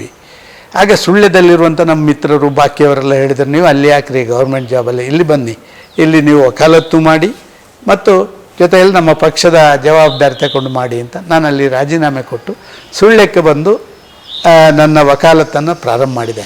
ನನ್ನ ಕಾರ್ಯಕರ್ತರು ಆತ್ಮೀಯರು ಎಲ್ಲ ನನಗೆ ಕೆಪಾಸಿಟಿ ಉಂಟಾ ಇಲ್ಲವೋ ಗೊತ್ತಿಲ್ಲದೆ ಕೂಡ ಕೇಸನ್ನೆಲ್ಲ ನನಗೆ ತಂದುಕೊಟ್ಟರು. ಒಂದು ವರ್ಷದಲ್ಲಿ ಒಂದು ಒಳ್ಳೆ ಎಸ್ಟ್ಯಾಬ್ಲಿಷ್ಡ್ ಅಡ್ವೊಕೇಟ್ ಆಗುವಂಥ ಸಂದರ್ಭಗಳಾಯಿತು. ಸುಳ್ಯಕ್ಕೆ ಬಂದ ಮೇಲೆ ಅಲ್ಲಿ ಆಟೋ ರಿಕ್ಷಾದವರೆಲ್ಲ, ನಂದು ಆಟೋ ರಿಕ್ಷಾ ಸ್ಟ್ಯಾಂಡ್ನ ಪಕ್ಕದಲ್ಲಿ ನನ್ನ ಕಚೇರಿ, ಅವ್ರದ್ದೆಲ್ಲ ಕೇಸ್ಗಳು ಮತ್ತೊಂದೆಲ್ಲ ಸಿಕ್ತು. ಅವರು ಹೇಳಿದರು, ನಮ್ಮ ಒಂದು ಸಂಘಕ್ಕೆ ನೀವು ಅಧ್ಯಕ್ಷರಾಗಬೇಕು ಅಂತ ಹೇಳಿದರು. ಹಾಗೆ ಆಟೋ ರಿಕ್ಷಾ ಯೂನಿಯನ್, ಆಟೋ ರಿಕ್ಷಾಗೆ ಚಾಲಕ ಮಾಲಕ ಸಂಘ ಸುಳ್ಯ, ಇದಕ್ಕೆ ಅಧ್ಯಕ್ಷನಾದೆ ನಾನು. ಅಧ್ಯಕ್ಷನಾದ ಮೇಲೆ ನನ್ನ ಮೇಲೆ ತುಂಬ ಅವರಿಗೆಲ್ಲ ಭಾರಿ ಪ್ರೀತಿ. ಈಗದಂಗೆ ಎಲ್ಲ ಅವರೆಲ್ಲ ಕಷ್ಟ ಸುಖಕ್ಕೆ ಪೊಲೀಸ್ ಸ್ಟೇಷನ್ಗೆ ಹೋಗೋದು ಮತ್ತೊಂದೊಂದು ಹೋಗೋದನ್ನು ಮಾಡ್ತಾಯಿದ್ದೆ. ಸ್ವಾತಂತ್ರ್ಯೋತ್ಸವ, ರಿಪಬ್ಲಿಕ್ ಡೇ ಇಂಥಲ್ಲೆಲ್ಲ ಮೆರವಣಿಗೆ, ನಮ್ಮ ರಿಕ್ಷಾ ಮೆರವಣಿಗೆ ಅಂತ ಹೇಳಿದರೆ ಅದ್ಭುತ ಮೆರವಣಿಗೆ ಸುಳ್ಳಿ. ಈ 2-3 ಬೇರೆ ಬೇರೆ ಟೀಮ್ಗಳಿರಲಿಲ್ಲ. ಕಾಂಗ್ರೆಸ್ಸಿಂದೊಂದು, ಅಂದರೆ BMS ಅಥವಾ ABVP ಅಲ್ಲ, ಇದರದ್ದು ಇಂಟಕ್, ಇಂಥ ಯೂನಿಯನ್ಗಳಿರಲಿಲ್ಲ. ಒಂದೇ ಯೂನಿಯನ್ ಇದ್ದದ್ದು ಸುಳ್ಯದಲ್ಲಿ. ಎಲ್ಲ ಜಾತಿ ಮತ ಮೆಟ್ಟಿನಿತ್ತಂಥ ಒಂದು ಯೂನಿಯನ್ ಇತ್ತು. ಆ ಯೂನಿಯನ್ನ ಅಧ್ಯಕ್ಷನಾಗಿ ಕೆಲಸ ಮಾಡಿದೆ. ಹಾಗಾಗಿ ನನ್ನನ್ನು ಎಲ್ಲರೂ ಕೂಡ ಆಟೋ ರಿಕ್ಷಾದ ಯಾವುದೇ ಸಮಸ್ಯೆ ಆದರೂ ಜನರು ಕೂಡ ನಮ್ಮಲ್ಲಿಗೆ ಬರುವವರು, ಆಟೋ ರಿಕ್ಷಾದವರು ನಮ್ಮಲ್ಲಿಗೆ ಬರುವವರು. ಈ ರೀತಿ ಒಂದು ಆಟೋ ರಿಕ್ಷಾದ ಪರವಾಗಿ ಎಲ್ಲವನ್ನು ನಾನು ಮಾಡ್ತಿದ್ದ ಕಾರಣ ಆಟೋ ರಿಕ್ಷಾ ವಕೀಲರು ಅಂತಲೇ ಹೇಳುವಂಥದ್ದು ಕೂಡ ಮಾತಾಡ್ತಾ ಇದ್ದೆ. Okay, nice. ನೀವು ಇವಾಗ ಹೇಳಿದ್ರಿ ಪ್ರಾಸಿಕ್ಯೂಟರ್ ಆಗಿದ್ದವ್ರು ನೀವು. ಲಾ ಬಿಟ್ಟು ರಿಸೈನ್ ಮಾಡಿ ನೀವು ರಾಜಕಾರಣಕ್ಕೆ ಬರಬೇಕು ಅಂದರೆ ಒಂದು ಸ್ಟ್ರಾಂಗ್ ಇನ್ಸ್ಪಿರೇಷನ್ ಇದ್ರಾ, ಇಲ್ಲ ನಿಮಗೆ ಅನ್ನಿಸ್ತಾ ನಾನು ಇದಕ್ಕೆ ಬರಬೇಕು ಅಂತ? ನಾನು 77ನಲ್ಲಿ ನಮ್ಮ ತುರ್ತು ಪರಿಸ್ಥಿತಿ 75ರಲ್ಲಿ ಬಂದಾಗೆಲ್ಲ DIR ನಾನು ಸ್ವಲ್ಪ ಮಟ್ಟಿಗೆ ಅರೆಸ್ಟ್ ಎಲ್ಲ ಆಗಿದ್ದೆ. ಆಗ ನಾನು ABVPಯಲ್ಲಿದ್ದೆ. ABVPಯ ನಾನು ಜಿಲ್ಲಾ ಘಟಕದ ಪ್ರಧಾನ ಕಾರ್ಯದರ್ಶಿಯಾಗಿದ್ದೆ, ರಾಜ್ಯದ ಕಾರ್ಯದರ್ಶಿಯಾಗಿದ್ದೆ. ಹಾಗಾಗಿ BJPಗೂ ನಮಗೂ ಒಳ್ಳೆ ನಂಟಿತ್ತು. ಜನಸಂಘದ ಕಾಲದಲ್ಲಿ ನನ್ನ ಚಿಕ್ಕಪ್ಪಂದಿರು ಜನಸಂಘದಲ್ಲಿ ಕೆಲಸಕ್ಕೆ ಇದಕ್ಕೆ ಹೋಗ್ತಾಯಿದ್ರು. ನಾನು ಅವ್ರ ಜೊತೆ ಹೋಗ್ತಾಯಿದ್ದೆ. ನಾನು SLCಯಲ್ಲಿ ಓದ್ತಾ ಇರುವಾಗ ನಮ್ಮ ಕರಿಯಪ್ಪ ಗೌಡ್ರು ಅಂತ ಅಧ್ಯಕ್ಷರು, ಕುಸುಮಾಧರ ಗೌಡರು, ಡಾಕ್ಟರ್ ಕುಸುಮಾಧರ ಗೌಡರು ಜನಸಂಘದ ಕಾರ್ಯದರ್ಶಿ ಆಗಿದ್ದರು. ನಾನು ವಿದ್ಯಾರ್ಥಿಯಾಗಿದ್ದೆ. ನಾನು ಅವ್ರ ಜೊತೆ ಜೀಪಲ್ಲಿ ಹತ್ತಿಕೊಂಡು ಹೋಗ್ತಾಯಿದ್ದೆ. ನಾವು ಹಿಂದಿನ ಸೀಟಲ್ಲಿ ಕೂತ್ಕೊಳ್ಳೋದು, ಅವರೆಲ್ಲ ಎಲ್ಲೋ ಭಾಷಣ ಮತ್ತೊಂದು ಮಾಡಿದಾಗ ನಾವು ಮರಕ್ಕೆ ಹತ್ತಿ ಆ ಗಮ್ಮೊಂದು ಡ್ರಮ್ಮಲ್ಲಿ ಗಮ್ಮು ಮತ್ತು ವಾಲ್ ಪೋಸ್ಟರು, ಅದಕ್ಕೆ ಗಮ್ಮು ವಾಲ್ ಪೋಸ್ಟೆಲ್ಲ ಹಚ್ಚಿ ಮರಕ್ಕೆ ಹಚ್ಚುವಂಥದ್ದೆಲ್ಲ ನಮ್ಮ ಕೆಲಸ, ಅಥವಾ ಬೇರೆ ಕೆಲಸ ಎಲ್ಲ ಮಾಡುವಂಥದ್ದು ಮಾಡ್ತಾಯಿದ್ದೆ. ಹಾಗೆ ನಂಟಿದ್ದ ಕಾರಣ ನನಗೆ ಕಾಲಕ್ರಮೇಣ ನಾನು ABVP ಅದರಲ್ಲೆಲ್ಲ ಮುಂದೆ ಬಂದು ಮತ್ತು 80ರಲ್ಲಿ ಭಾರತೀಯ ಜನಸಂಘ ಇದಾದ ಮೇಲೆ ನನಗೆ ಯಾವಾಗ ಜನತಾ ಪಾರ್ಟಿ ಬಂದ ಮೇಲೆ, ಜನತಾ ಪಾರ್ಟಿಯಿಂದ ವಾಜಪೇಯಿ, ಅದ್ವಾನಿ, ಲಾಲಾಜಿ ದೇಶ್ಮುಖ್ ಇವರೆಲ್ಲ ಹೊರಗೆ ಬಂದು ನಮ್ಮದೇ ಪಾರ್ಟಿ ಕಟ್ಟಬೇಕು ಅಂತ ನಿಶ್ಚಯ ಮಾಡಿದ್ರ, ಆಗಿನಿಂದಲೂ ನಮಗೆ ನಮ್ಮ ಪಾರ್ಟಿಯ ಬಗ್ಗೆ ಒಲವು ಮತ್ತು ನಮ್ಮದು ಸಂಘ ಮತ್ತು ABVPಗೆ ನಂಟಿರುವಂಥದ್ದು BJP. ನಾನು ಹಾಗೆ ನನ್ನನ್ನು 80ರಲ್ಲಿ BJP ಪ್ರಾರಂಭ ಆದ ಸಂದರ್ಭಗಳಲ್ಲಿ ನಮ್ಮ ಎಲ್ಲ ಕಾರ್ಯಕರ್ತರು ಬರಬೇಕು ಅಂತ ಹೇಳಿದರು. ನಾನೊಂದು ಧೈರ್ಯ ಮಾಡಿ ಹೋಗೋಣ ಅಂತ ನಿಶ್ಚಯ ಮಾಡಿದೆ. ಮನೆಯಲ್ಲೆಲ್ಲ ಭಾರಿ ವಿರೋಧ ಇತ್ತು, ಹೋಗಬೇಡಿ, ಯಾಕೆ ರಾಜೀನಾಮೆ ಕೊಡ್ತೀರಿ, ಹೇಗೆ ನಿಭಾಯಿಸ್ತೀರಿ ಅಂಥೇಳಿ. ಆದರೆ ನನಗೇನೋ ಖಂಡಿತ ನಿಭಾಯಿಸ್ಬೋದು ಅಂತ ಹೇಳುವಂಥದ್ದಿತ್ತು. ನಾನು ಮುಂದುವರೆದು ಬಂದು ಆಫೀಸ್ ಓಪನ್ ಮಾಡಿದೆ. ಸೊ ಆ ಹೋರಾಟಗಳ ದಿನಗಳು ನೆನೆಸ್ಕೊಂಡು ನೀವು RSS ABVPನಲ್ಲಿ ಇದ್ದಿದ್ದವರು, ನನಗೆ ಗೊತ್ತಿರೋ ಹಾಗೆ ತುಂಬ ಶಿಸ್ತು, ತುಂಬ ಡಿಸಿಪ್ಲಿನ್ಡ್ ಸಂಘ ಅದೆಲ್ಲ. ಸೊ ನೀವು ಅಲ್ಲಿಂದ ಬಂದಿರೋರು. ಸೊ ಆ ದಿನಗಳು ನೆನೆಸ್ಕೊಂಡು ಏನು ಹೇಳ್ತೀರಾ ಸರ್ ನೀವು? ಪ್ರಾಯಶಃ ABVP ಅದೊಂದು ಅದ್ಭುತವಾದಂಥ ಒಂದು ಶಕ್ತಿಯನ್ನು ವಿದ್ಯಾರ್ಥಿಗಳಿಗೆ ಕೊಡುವಂಥದ್ದು. ಶಿಸ್ತುಬದ್ಧ ಜೀವನ, ಒಂದು ದೇಶಪ್ರೇಮದ ಆಧಾರಿತವಾಗಿ ನಿಮ್ಮ ಸಂಘಟನೆಗಳನ್ನು ಬೆಳೆಸುವಂಥದ್ದು. ಮೂರನೇದಾಗಿ ಯಾವುದೇ ಸಂದರ್ಭದಲ್ಲಿ ಕೂಡ ವಿದ್ಯಾರ್ಥಿ ಶಕ್ತಿ ದುರುಪಯೋಗ ಆಗದಾಗಿ ನೋಡಿಕೊಳ್ಳುವಂಥ ಒಂದು ವ್ಯವಸ್ಥೆ, ಇದನ್ನೆಲ್ಲವನ್ನು ಮಾಡುವಂಥದ್ದು ಅದು ABVPದ್ದು. ಅದು ನಮಗೆ ತುಂಬ ಶಕ್ತಿಯನ್ನು ಕೊಟ್ಟಿದೆ. ನಮ್ಮ ವಾರಕ್ಕೆ 15 ದಿನಕ್ಕೊಮ್ಮೆ ವಿಚಾರಗಳ ಮಂಥನ ಮಾಡುವಂಥ ಸಭೆಗಳನ್ನು ಇದೆಲ್ಲ ನಡೆದಾಗೆಲ್ಲ ನಮಗೆ ವಿದ್ಯಾರ್ಥಿಗಳಿಗೆ ಶಕ್ತಿ ಬರುವಂಥ ಕೆಲಸ ಆಗ್ತಾಯಿತ್ತು. ಅದರಲ್ಲೇ ಮುಂದೆ ಬಂದು ಎಲ್ಲವನ್ನು ಮಾಡಿದೆ. ರಾಷ್ಟ್ರೀಯ ಸ್ವಯಂ ಸೇವಕ ಸಂಘ ಅಂತೂ ಅದೊಂದು ಆ ಶಾಖೆಗೆ ಹೋಗೋದು ಅಂತ ಹೇಳಿದರೆ ಅದೊಂದು ಖುಷಿ.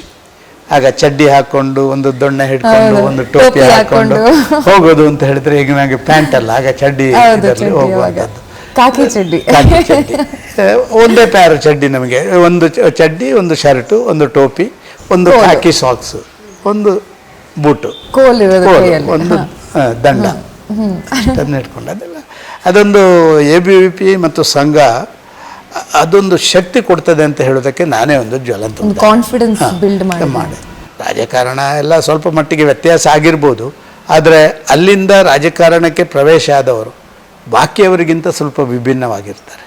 ಯಾವ ರೀತಿ ಸರ್ ನೀವು ಹೇಳ್ತಾ ಇರೋದು? ಅಂದರೆ ನಿಮ್ಮ ರಾಜಕಾರಣದಲ್ಲಿ ತುಂಬ ಜನ ರಾಜಕಾರಣ ಅಂತ ಹೇಳಿದ್ರೆ ಒಂದು ಅಧಿಕಾರದ ಇದರಲ್ಲಿ ಕರೆಕ್ಟ್.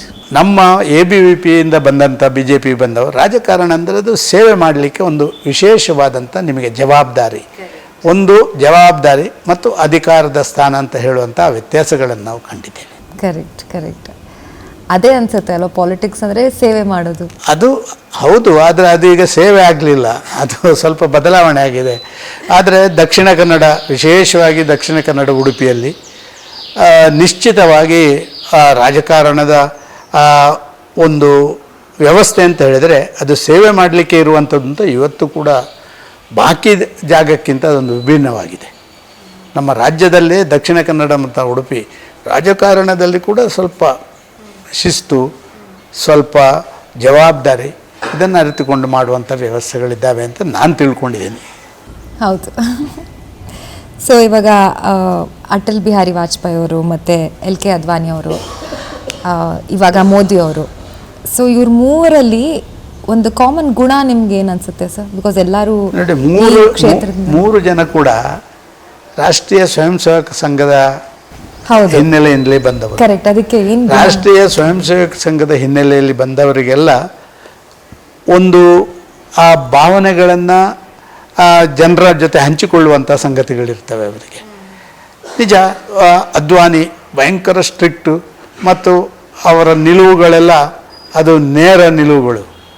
ವಾಜಪೇಯಿಯವರದ್ದು ಒಂದು ರೀತಿ ಎಲ್ಲರನ್ನು ಒಟ್ಟಿಗೆ ಸೇರಿಸ್ಕೊಂಡು ಎಷ್ಟೇ ಈಗ ಒಂದೇ ಪಾರ್ಟಿ ಹೇಗೆ ನಡೀತದೆ ಅಂತ ನೀವು ನೋಡ್ತಾ ಇದ್ದೀರಿ, ಒಂದೇ ಪಾರ್ಟಿಯಲ್ಲಿ ಇರುವಂಥ ಗುಂಪುಗಾರಿಕೆಗಳು ಎಷ್ಟು ಆಗಿನ ಸಂದರ್ಭದಲ್ಲಿ 23 ಪಾರ್ಟಿಗಳನ್ನು ಸೇರಿಸಿ ಅವರು ಆಡಳಿತ ನಡೆಸಿದರು ಅಂತ ಹೇಳಿದರೆ ಇದಕ್ಕಿಂತ ಅದ್ಭುತ ಉದಾಹರಣೆಗಳನ್ನು ನಾವು ಕೊಡಬೇಕಾಗಿಲ್ಲ.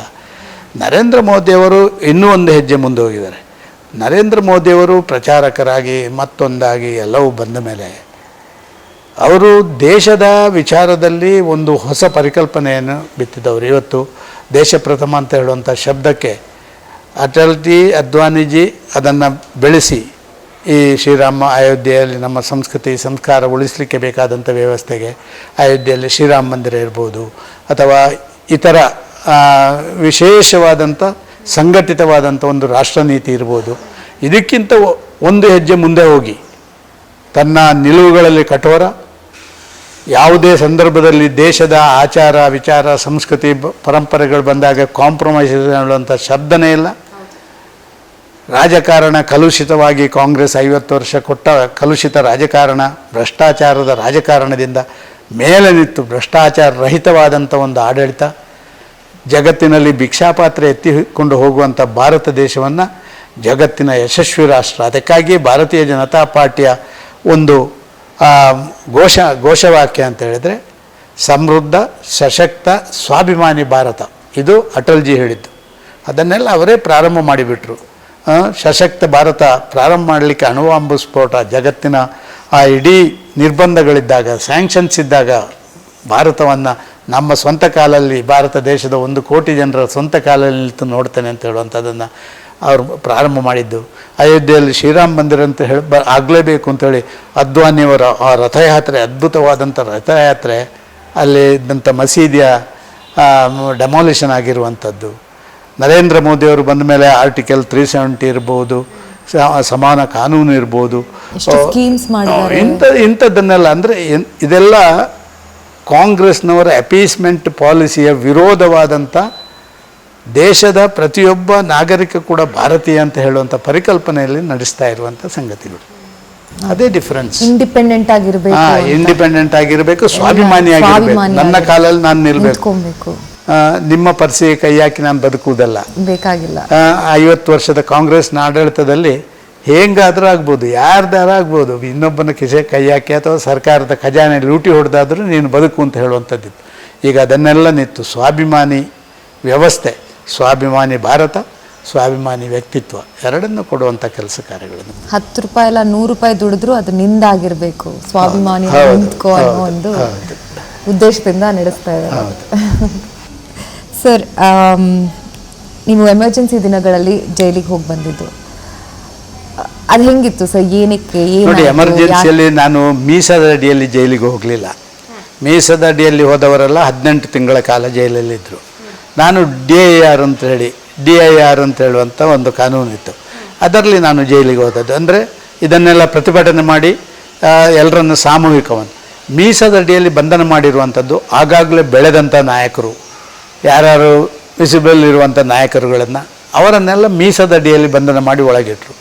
ನಮ್ಮ ಪ್ರತಿಭಟನಾಕಾರರನ್ನು ಹತ್ತಿಕ್ಕುವಂಥದ್ದಕ್ಕೆ DIR ಅಂತ ಹೇಳುವಂಥ ಪ್ರತ್ಯೇಕ ಕಾನೂನಿತ್ತು.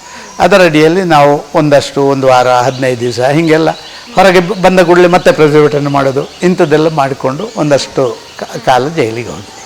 ಬಟ್ ಅದು ಆ ದಿನಗಳು ಹೆಂಗಿತ್ತು ಸರ್? ಅಂದರೆ ಹೋರಾಟ ಭಾರಿ ನೋಡಿ, ನನ್ನಲ್ಲಿ ಒಂದು ಸೈಕಲ್ ಇತ್ತು.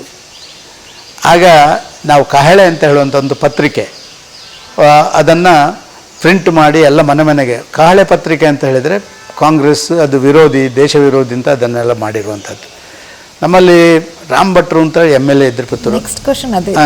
ಅವರ ತಮ್ಮ ಶ್ರೀಧರ ಭಟ್ರು ಅಂತ ಹೇಳುವಂಥವ್ರು, ಅವರು ತೊಡಿಕಾಂದಲ್ಲಿ ಅವರಿಗೆ ತೋಟ ಇದೆ. ಆ ತೋಟದ ಒಳಗೆ ಒಂದು ಸಣ್ಣ ಗುಹೆ ಮಾದರಿಯಲ್ಲಿ ಅದರಲ್ಲಿರುವಂಥ ಅಲ್ಲಿ ಪ್ರಿಂಟಿಂಗ್ ಮಿಷನ್ ಇಟ್ಟು ಅಲ್ಲಿ ಪ್ರಿಂಟ್ ಮಾಡಿ ಅದನ್ನು ನಮ್ಮಂಥ ಒಂದು 100 ಕಾರ್ಯಕರ್ತರಿಗೆ 100, 200 ಅದಕ್ಕಿಂತ ಹೆಚ್ಚು ಕೊಡಲ್ಲ, 100, 200ರಷ್ಟು ಅದನ್ನು ಮಾಡೋದು. ನಾವು ಬೆಳ್ಳಂಬೆಳಿಗ್ಗೆ ಎದ್ದು ಅಥವಾ ಯಾರು ಕಾಣದ ರೀತಿಯಲ್ಲಿ ಯಾವ್ಯಾವುದು ಮನೆಗೆ ಹಾಕಬೇಕು ಅಂತಂಟ ಆ ಎಲ್ಲ ಮನೆಗೆ ಅದನ್ನು ಆ ಕಹಳೆ ಪತ್ರಿಕೆಯನ್ನು ಹಾಕುವಂಥ ಕೆಲಸ ಕಾರ್ಯ ಅದೊಂದು ಅದ್ಭುತ. ಎಲ್ಲರೂ ಸಿಕ್ಕಿಬಿಟ್ರೆ ನಿಮಗೆ ಪೊಲೀಸರ ಒದೆ ಗ್ಯಾರಂಟಿ. ಇದನ್ನೆಲ್ಲವನ್ನು ಮಾಡಿಕೊಂಡು ಅದನ್ನೆಲ್ಲ ಮಾಡ್ತಾಯಿದ್ದೀವಿ ನಾವು. ಬೇರೆ ಬೇರೆ ಸಂದರ್ಭಗಳಲ್ಲಿ ಇಂಥ ಕೆಲಸಗಳನ್ನು ಮಾಡಬೇಕು ಅಂತ ನಮ್ಮ ಸಂಘ ಅದರಿಂದ ಕರೆ ಬಂದರೆ ನಾವು ಅದನ್ನು ಮಾಡ್ತಾಯಿದ್ದೀವಿ. ಯಾರಿಗಾದ್ರೂ ಏನಾದ್ರು ವಿಚಾರ ಮುಟ್ಟಿಸಬೇಕಾದ್ರೆ ಆಗ ಬೇರೆಯವರು ದೊಡ್ಡವರು ಹೋದರೆ ಗೊತ್ತಾಗುತ್ತೆ, ನಮ್ಮ ಚಿಕ್ಕವರಲ್ಲಿ ಹೇಳಿ ಕಳಿಸ್ತಾರೆ, ನಾವು ಅದನ್ನಲ್ಲಿ ಅವರಿಗೆ ತಿಳಿಸುವಂಥ ಕೆಲಸ ಕಾರ್ಯಗಳನ್ನು ಮಾಡ್ತೇವೆ. So nice. ರಾಮ್ ಭಟ್ರು ಅಂತ ಹೇಳಿದ್ರಿ, ಸೊ ಗಾಡ್ ಫಾದರ್ ಅಂತ ಕೇಳ್ಪಟ್ಟೆ ನಾನು ನಿಮ್ಗವರು. ರಾಮ್ ಭಟ್ರು ನನ್ನ ರಾಜಕಾರಣದ ಪ್ರವೇಶದ ಗಾಡ್ ಫಾದರ್ ಅವರು. ನನ್ನ ಆಡಳಿತದ god father doctor VS Achar. Okay. ಇದು ರಾಮ್ ಭಟ್ರು ನಮ್ಮ ಪುತ್ತೂರಿನಲ್ಲಿ ಅವರು 4 ಜನ MLA ಆಗಿ BJPಯಿಂದ ಆಯ್ಕೆ ಆದಾಗ ಅವರು ಜನತಾ ಪಾರ್ಟಿಯಲ್ಲಿಯೂ MLA ಆಗಿದ್ದರು, BJPಗೆ ಬಂದ ಮೇಲೆ MLA ಆದರು. ನಾವೆಲ್ಲ ಆಗ ಜನಸಂಘದಲ್ಲಿ ಕೆಲಸ ಮಾಡ್ತಾ ಇರುವವರೆಲ್ಲ ರಾಮ್ ಭಟ್ರ ಮಾರ್ಗದರ್ಶನದಲ್ಲಿ ಕೆಲಸ ಮಾಡ್ತಾ ಇದ್ದದ್ದು. ನಾನು ಸುಳ್ಯದಲ್ಲಿ ನಾನು ಅಧ್ಯಕ್ಷನಾದೆ, ಫಸ್ಟ್ ಅಧ್ಯಕ್ಷ BJPದು ಸುಳ್ಯದಲ್ಲಿ. ನಾನು ವಿನಯ್ ಚಂದ್ರ ಅಂತ MLC ಆಗಿದ್ದರು, ಅವರು ಪ್ರಧಾನ ಕಾರ್ಯದರ್ಶಿ ಆದರು. ನನ್ನನ್ನು ನಾವು ಸುಳ್ಯದ ಹಲವಾರು ಹೋರಾಟಗಳಲ್ಲಿ ನಾವು ಬಾರಿ ಪೇಜಾವರ ಶ್ರೀಗಳ ಕಲ್ಲೊಡೆದರ ವಿರುದ್ಧ ಸುಳ್ಯದಲ್ಲಿ ಒಂದು ಸಣ್ಣ ಕಮ್ಯುನಲ್ ಗಲಾಟೆ ಆಯಿತು. ಅದರಲ್ಲೆಲ್ಲ ನಮ್ಮ ಮೇಲೆಲ್ಲ ಒಂದು 100 ಕೇಸ್ ಇತ್ತು ನನ್ನ ಮೇಲೆಲ್ಲ. ಇಂಥ ಇದರಲ್ಲಿ ಅಲ್ಲಿ ನಾನು ಸುಳ್ಯದಲ್ಲಿದೆ, ಸುಳ್ಯ ರಿಸರ್ವ್ ಕಾನ್ಸ್ಟಿಟ್ಯುನ್ಸಿ. ಆಗ ರಾಮ್ ಭಟ್ರು ನನ್ನ ಐಡೆಂಟಿಫೈ ಮಾಡಿ ಅವರು ಪುತ್ತೂರಲ್ಲಿ MLA ಆಗಿದ್ದರು, ಆಮೇಲೆ ಸೋತರು. ನೆಕ್ಸ್ಟ್ ಎಲೆಕ್ಷನ್ಗೆ ಆಗುವಾಗ ನನ್ನನ್ನು ಪುತ್ತೂರಿಗೆ ಸುಳ್ಯದಿಂದ ಕರ್ಕೊಂಡು ಬಂದು ಪುತ್ತೂರಲ್ಲಿ ನನ್ನನ್ನು ಚುನಾವಣೆಗೆ ನಿಲ್ಲಿಸಿದ್ದು ರಾಮ್ ಭಟ್ರು.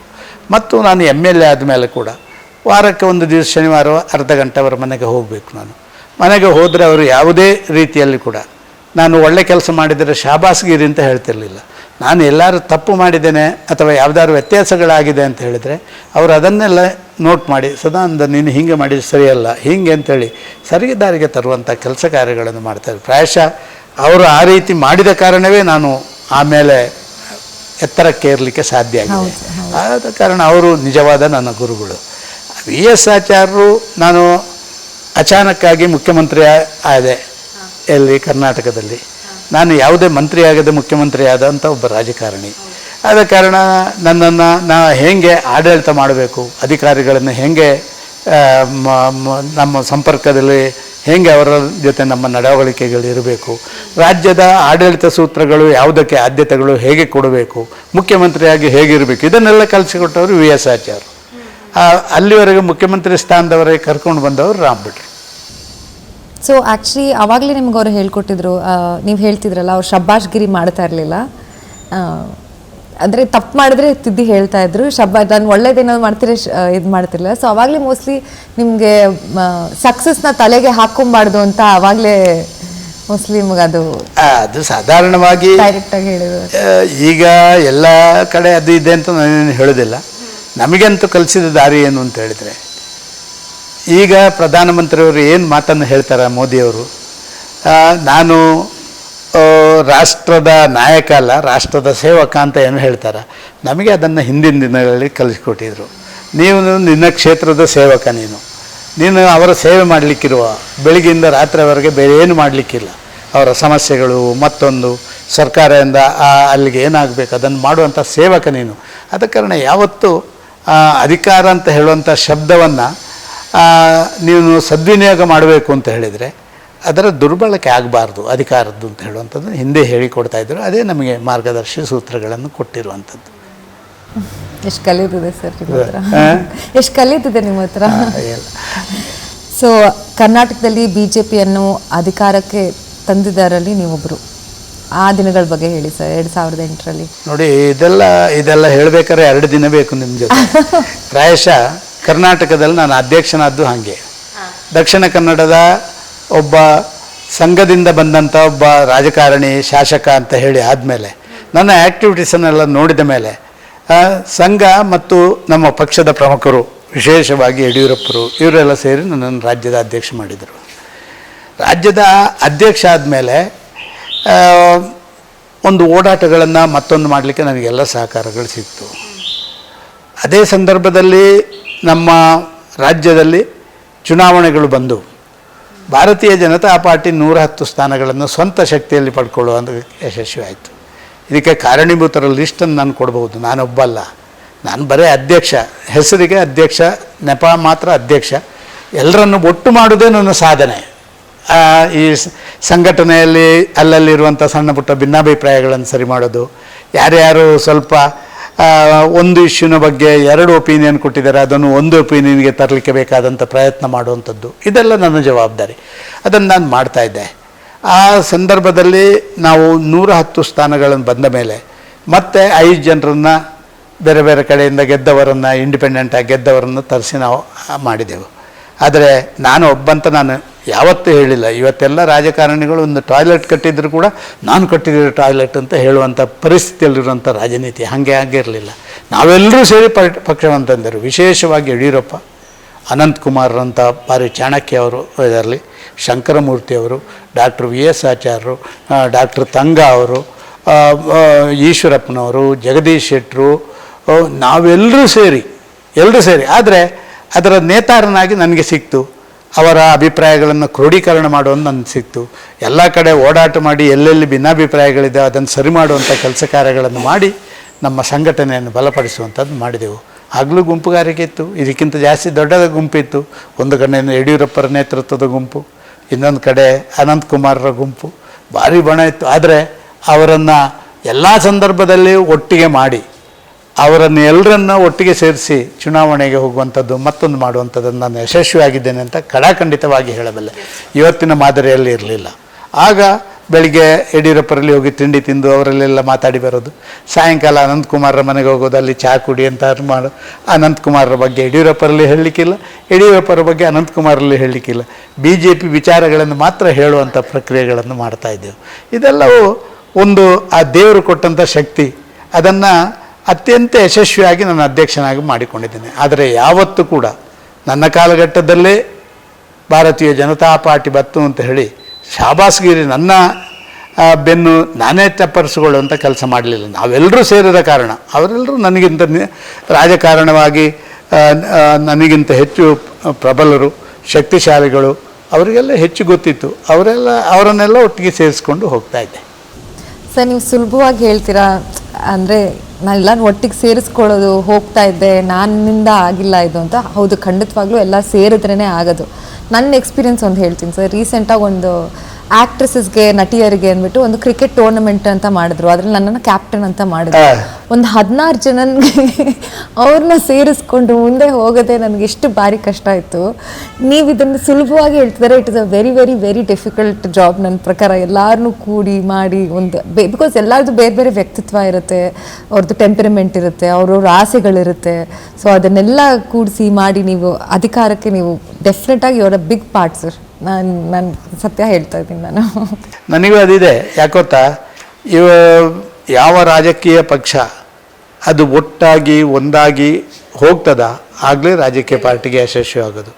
ಇವತ್ತು ನಾವು ಕೇಂದ್ರದಲ್ಲಿ ಇಷ್ಟು ದೊಡ್ಡ ರೀತಿಯಲ್ಲಿ ಎಲ್ಲ ರಾಜ್ಯಗಳನ್ನು ನಾವು ಗೆಲ್ಲುವಂಥದ್ದು, ಎಲ್ಲರನ್ನೂ ಒಂದೇ ಕಡೆ ಒಂದೇ ವಿಚಾರದ ಆಧಾರದಲ್ಲಿ ಒಂದು ಇಶ್ಯೂ ಬೇಸ್ಡ್ ಫೈಟ್ ಔಟ್ ಮಾಡುವಂಥದ್ದನ್ನು ಮಾಡಿಸ್ತಾರಲ್ಲ, ಅದಕ್ಕೆ ರಾಷ್ಟ್ರೀಯ ನಾಯಕರು ಯಶಸ್ವಿಯಾದ ಕಾರಣವೇ ನಾವು ಇಷ್ಟು ವೇಗವಾಗಿ ಹೋಗ್ತಾ ಇರುವಂಥದ್ದು. ಯಡಿಯೂರಪ್ಪ ಅವರ ಕಷ್ಟದ ದಿನಗಳು ನೀವು ನಿಂತ್ಕೊಂಡ್ರೆ ಅವ್ರ ಜೊತೆ ಸಂಬಂಧ ಹೇಗಿದೆ ಸರ್? ಹೆಂಗೆ ನೋಡಿ, ಯಡಿಯೂರಪ್ಪರು ಒಬ್ಬ ನಿಜವಾಗಿ ನಾನು ಕಂಡಂಥ ರಾಜಕಾರಣಿಗಳಲ್ಲಿ ಯಾವುದನ್ನು ಅವರು ನಿಶ್ಚಯ ಮಾಡ್ತಾರೆ, ಹೀಗೆ ಆಗಬೇಕು ಅಂತ ಒಂದು ಅವರ ಮನಸ್ಸಿನಲ್ಲಿ ಬರುತ್ತೋ ಅದನ್ನು ಇಂಪ್ಲಿಮೆಂಟ್ ಮಾಡ್ತಾರೆ. ಯಾರನ್ನಾರು ಒಮ್ಮೆ ಕೈ ಹಿಡಿದ್ರೆ ಅವರನ್ನು ಯಾವತ್ತೂ ಬಿಡೋದಿಲ್ಲ. ಮತ್ತು ಭಾರತೀಯ ಜನತಾ ಪಾರ್ಟಿ ನಾಯಕರಾಗಿದ್ದಾಗ ಅದನ್ನು ಬೆಳೆಸಲಿಕ್ಕೆ ಎಲ್ಲ ರೀತಿಯ ಶ್ರಮ ವಹಿಸಿ ತನು ಮನ ಧನದಿಂದ ಎಲ್ಲವನ್ನು ಮಾಡಿದವರು ಯಡಿಯೂರಪ್ಪನವರು. ನಿಜ, ಮಧ್ಯದಲ್ಲಿ ಒಮ್ಮೆ ಮನಸ್ಸಿಗೆ ನೋವಾಗಿ ಸ್ವಲ್ಪ ದೂರ ಹೋದರೂ ಕೂಡ ಅದರ ನಂತರ ಅವರು ಮತ್ತೆ ಪಕ್ಷಕ್ಕೆ ಬಂದದ್ದು. ನಾವು ಅವರಿಗೆ ಅದೇ ಗೌರವ ಕೊಟ್ಟು ಅವರನ್ನು ಮತ್ತೆ ಎತ್ತರಕ್ಕೆ ಏರಿಸುವಲ್ಲಿ ನಮ್ಮೆಲ್ಲ ಕಾರ್ಯಕರ್ತರು ಪ್ರಯತ್ನ ಪಟ್ಟದ್ದು. ಇದೆಲ್ಲವೂ ಕೂಡ ಒಂದು ಇತಿಹಾಸ. ಅದರ ಬಗ್ಗೆ ಆಲೋಚನೆ ಮಾಡಲಿಕ್ಕೆ ಸಾಧ್ಯ ಇಲ್ಲ. ಹೀಗೂ ಉಂಟೆ ಅಂತ ಹೇಳುವಂಥ ಶಬ್ದಕ್ಕೆ ನಿಜವಾದ ಅರ್ಥ ಭಾರತೀಯ ಜನತಾ ಪಾರ್ಟಿಯ ಒಳಗೆ ಹೊರಗೆ ನಡೆದಂಥ ವಿದ್ಯಮಾನಗಳು ನನ್ನ ಕಾಲಘಟ್ಟದಲ್ಲಿ. ನಾನು ಅದರ ನಂತರದ್ದು ಹೇಳೋದಿಲ್ಲ. ನಾನು ಯಾವತ್ತೂ ಕೂಡ ನನಗೆ ಎಷ್ಟು ಜವಾಬ್ದಾರಿ ಕೊಡ್ತಾರೋ ಅಷ್ಟು ಜವಾಬ್ದಾರಿ ಅದರಿಂದ ಹೊರತುಪಡಿಸಿ ನಾನು ಮಾಡ್ತಾಯಿರಲಿಲ್ಲ. ಅನಂತಕುಮಾರ್ ಯಡಿಯೂರಪ್ಪರ ಬಣ ಅವರ ಒಂದು ಪೀಕಿಗೆ ಹೋಯಿತು ಒಂದು ಬಾರಿ. ಅವರವರದು ನಾನು ಅಧ್ಯಕ್ಷ, ಏನು ಮಾಡೋದಂತ ಗೊತ್ತಾಗಲಿಲ್ಲ. ಅದ್ವಾನಿಯವರಲ್ಲಿ ಹೋದೆ. ಅದ್ವಾನಿಯವರು ರಾಷ್ಟ್ರೀಯ ಇದಾಗಿದ್ದರು. ನಾನು ಹೇಳಿದೆ, ಕರ್ನಾಟಕದ ಪರಿಸ್ಥಿತಿ ಈ ರೀತಿ ಇದೆ. ಅರುಣ್ ಜೇಟ್ಲಿ ಮತ್ತು ನಮ್ಮ ಧರ್ಮೇಂದ್ರ ಪ್ರಧಾನ್ ಕರ್ನಾಟಕದ ಉಸ್ತುವಾರಿಗಳಿದ್ದರು. ನಾನು ಇವರನ್ನೆಲ್ಲ ಅಲ್ಲಿ ಹೋಗಿ ಕಂಪ್ಲೇಂಟ್ ಕೊಟ್ಟ ಮೇಲೆ ಇವರನ್ನೆಲ್ಲ ಕರೆಸಿದರು. ಸುಷ್ಮಾ ಸ್ವರಾಜ್, ವೆಂಕಯ್ಯ ನಾಯ್ಡು, ನಿತಿನ್ ಗಡ್ಕರಿ ಎಲ್ಲರ ಮಧ್ಯದಲ್ಲಿ ಅವರೇ ಸ್ವಲ್ಪ ಜಗಳ ಮಾಡಿ ಆಗ ಅದ್ವಾನಿ ಒಂದು ಮಾತು ಕೇಳಿದರು, Sadanji, how you are managing these people, here also they are fighting just like ಅಂತ ಹೇಳಿದರು ಅವರು. ಹೀಗೆ ಎಷ್ಟು ಹೇಳಿದ ಮೇಲೆ ನಾನು ಹೇಳಿದೆ, ಸರ್, ನಗ್ತಾ ಹೇಳಿದೆ ನಾನು, if you don't mind please hear me, ನನ್ನನ್ನು ಸ್ವಲ್ಪ ಕೇಳಿ, ನಾನೊಂದು ಹೇಳ್ಬೋದು ಅಂತಿದ್ದರೆ. ನಾನು ಇವತ್ತು ಬಂದದ್ದು ಅದಕ್ಕೆ. ಇವತ್ತು ಸರಿಯಾಗ್ಯದ ನಾನು ರಾಜೀನಾಮೆ ಕೊಡಬೇಕು ಅಂತ ನಿಶ್ಚಯ ಮಾಡಿದೆ. ಆದರೆ ನಾನು ಇವರನ್ನು ಒಟ್ಟಿಗೆ ಇಟ್ಟುಕೊಂಡದ್ದು ಹೇಗೆ ಅಂತ ಹೇಳಿದರೆ, ಆಗ ಹೇಳಿದಾಗ ಬೆಳಿಗ್ಗೆ ಯಡಿಯೂರಪ್ಪರಲ್ಲಿ, ಸಾಯಂಕಾಲ ಅನಂತಕುಮಾರಲ್ಲಿ, ಮತ್ತು ಇವರೊಬ್ಬರ ಮಧ್ಯೆ ಅಧ್ಯಕ್ಷ ಆಚೀಚೆ ನಡೀಲಿಕ್ಕೆ ಬೇಕಾದ ಗ್ಯಾಪ್ ಇಟ್ಟುಕೊಂಡು ಅವರು ಯಾವತ್ತೂ ಆಕ್ಸಿಡೆಂಟ್ ಆಗದ ರೀತಿಯಲ್ಲಿ ವ್ಯವಸ್ಥೆಗಳು ಎಲ್ಲ ನೆಗಾಡಿದರು. ಅದ್ವಾನಿ ಹೇಳಿದರು, ಸದಾನಂದನ ನೋಡಿ ಕರೀಲಿ, ಯಡಿಯೂರಪ್ಪರೇ, ಅನಂತಕುಮಾರ, ಸದಾನಂದವ್ರು ನೋಡಿ ಕಲೀರಿ, ನೀವೆಲ್ಲ ಲೀಡರ್ಗಳಾಗೋರು, ನಿಮ್ಮ ಹಿಂಬಾಲಕರು ಅವರೆಲ್ಲ, ಅವರನ್ನು ನೋಡಿ ಕಲೀರಿ ಅಂತ ಹೇಳುವಂಥ ಮಾತನ್ನು ಅದ್ವಾನಿ. ಇದೆಲ್ಲ ನನ್ನ ಜೀವನದಲ್ಲಿ ಆದಂಥ ಘಟನೆ. Super sir, so nice. ನೀವು KMF ಅಧ್ಯಕ್ಷ ಸ್ಥಾನ ಕೇಳಿದ್ರಿ, ಆದರೆ CM ಸ್ಥಾನನೇ ಸಿಕ್ತು ನಿಮಗೆ. ಹೌದು, ನಾನು ನನ್ನ ಜೀವನದಲ್ಲಿ ಯಾವುದಾದ್ರು ಒಂದು ಬಾರಿ ಯಾವುದಾದ್ರು ಒಂದು ಸ್ಥಾನ ಕೊಡಿ ಅಂತ ಕೇಳಿದರೆ ಅದು KMF ಮಾತ್ರ. ಏನಕ್ಕೆ? ನಾನು ಸುಳ್ಯದಿಂದ ಪುತ್ತೂರಿಗೆ ಬರುವುದನ್ನು ಕೇಳಲಿಲ್ಲ. MLA ಆದ ಮೇಲೆ MP ಮಾಡಿ ಅಂತ ದಕ್ಷಿಣ ಕನ್ನಡ ಕೊಡಗಿಗೂ ನಾನು ಬರಲಿಲ್ಲ. ಆಮೇಲೆ ಅಧ್ಯಕ್ಷ ಸ್ಥಾನ ಮಾಡಿ ಅಂತ ಕೇಳಲಿಲ್ಲ. ಯಾವುದನ್ನು ನಾನು ಕೇಳಲಿಲ್ಲ. ಆದರೆ ಎಲ್ಲವೂ ಕೂಡ ಪಾರ್ಟಿಯವರ ಹೈಡ್. ನಾನು ಅಧ್ಯಕ್ಷ ಸ್ಥಾನ ಆದ ಮೇಲೆ ನಾನು ಖಾಲಿಯಾಗಿ ಸುಮ್ಮನಿದ್ದೆ. ಅಧ್ಯಕ್ಷ ಸ್ಥಾನ ಆದ ಮೇಲೆ ನನ್ನನ್ನು ರಾಜ್ಯದಲ್ಲಿ BJPಯಲ್ಲಿ ಅಧಿಕಾರಕ್ಕೆ ಬಂದ ಮೇಲೆ ನಾನು ಬರೀ MLC ಆಗಿ ಇಲ್ಲಿದ್ದೆ. ಆಗ ನನ್ನ ಇದಾಗಿ MLC ಆಗಿದ್ದೆ.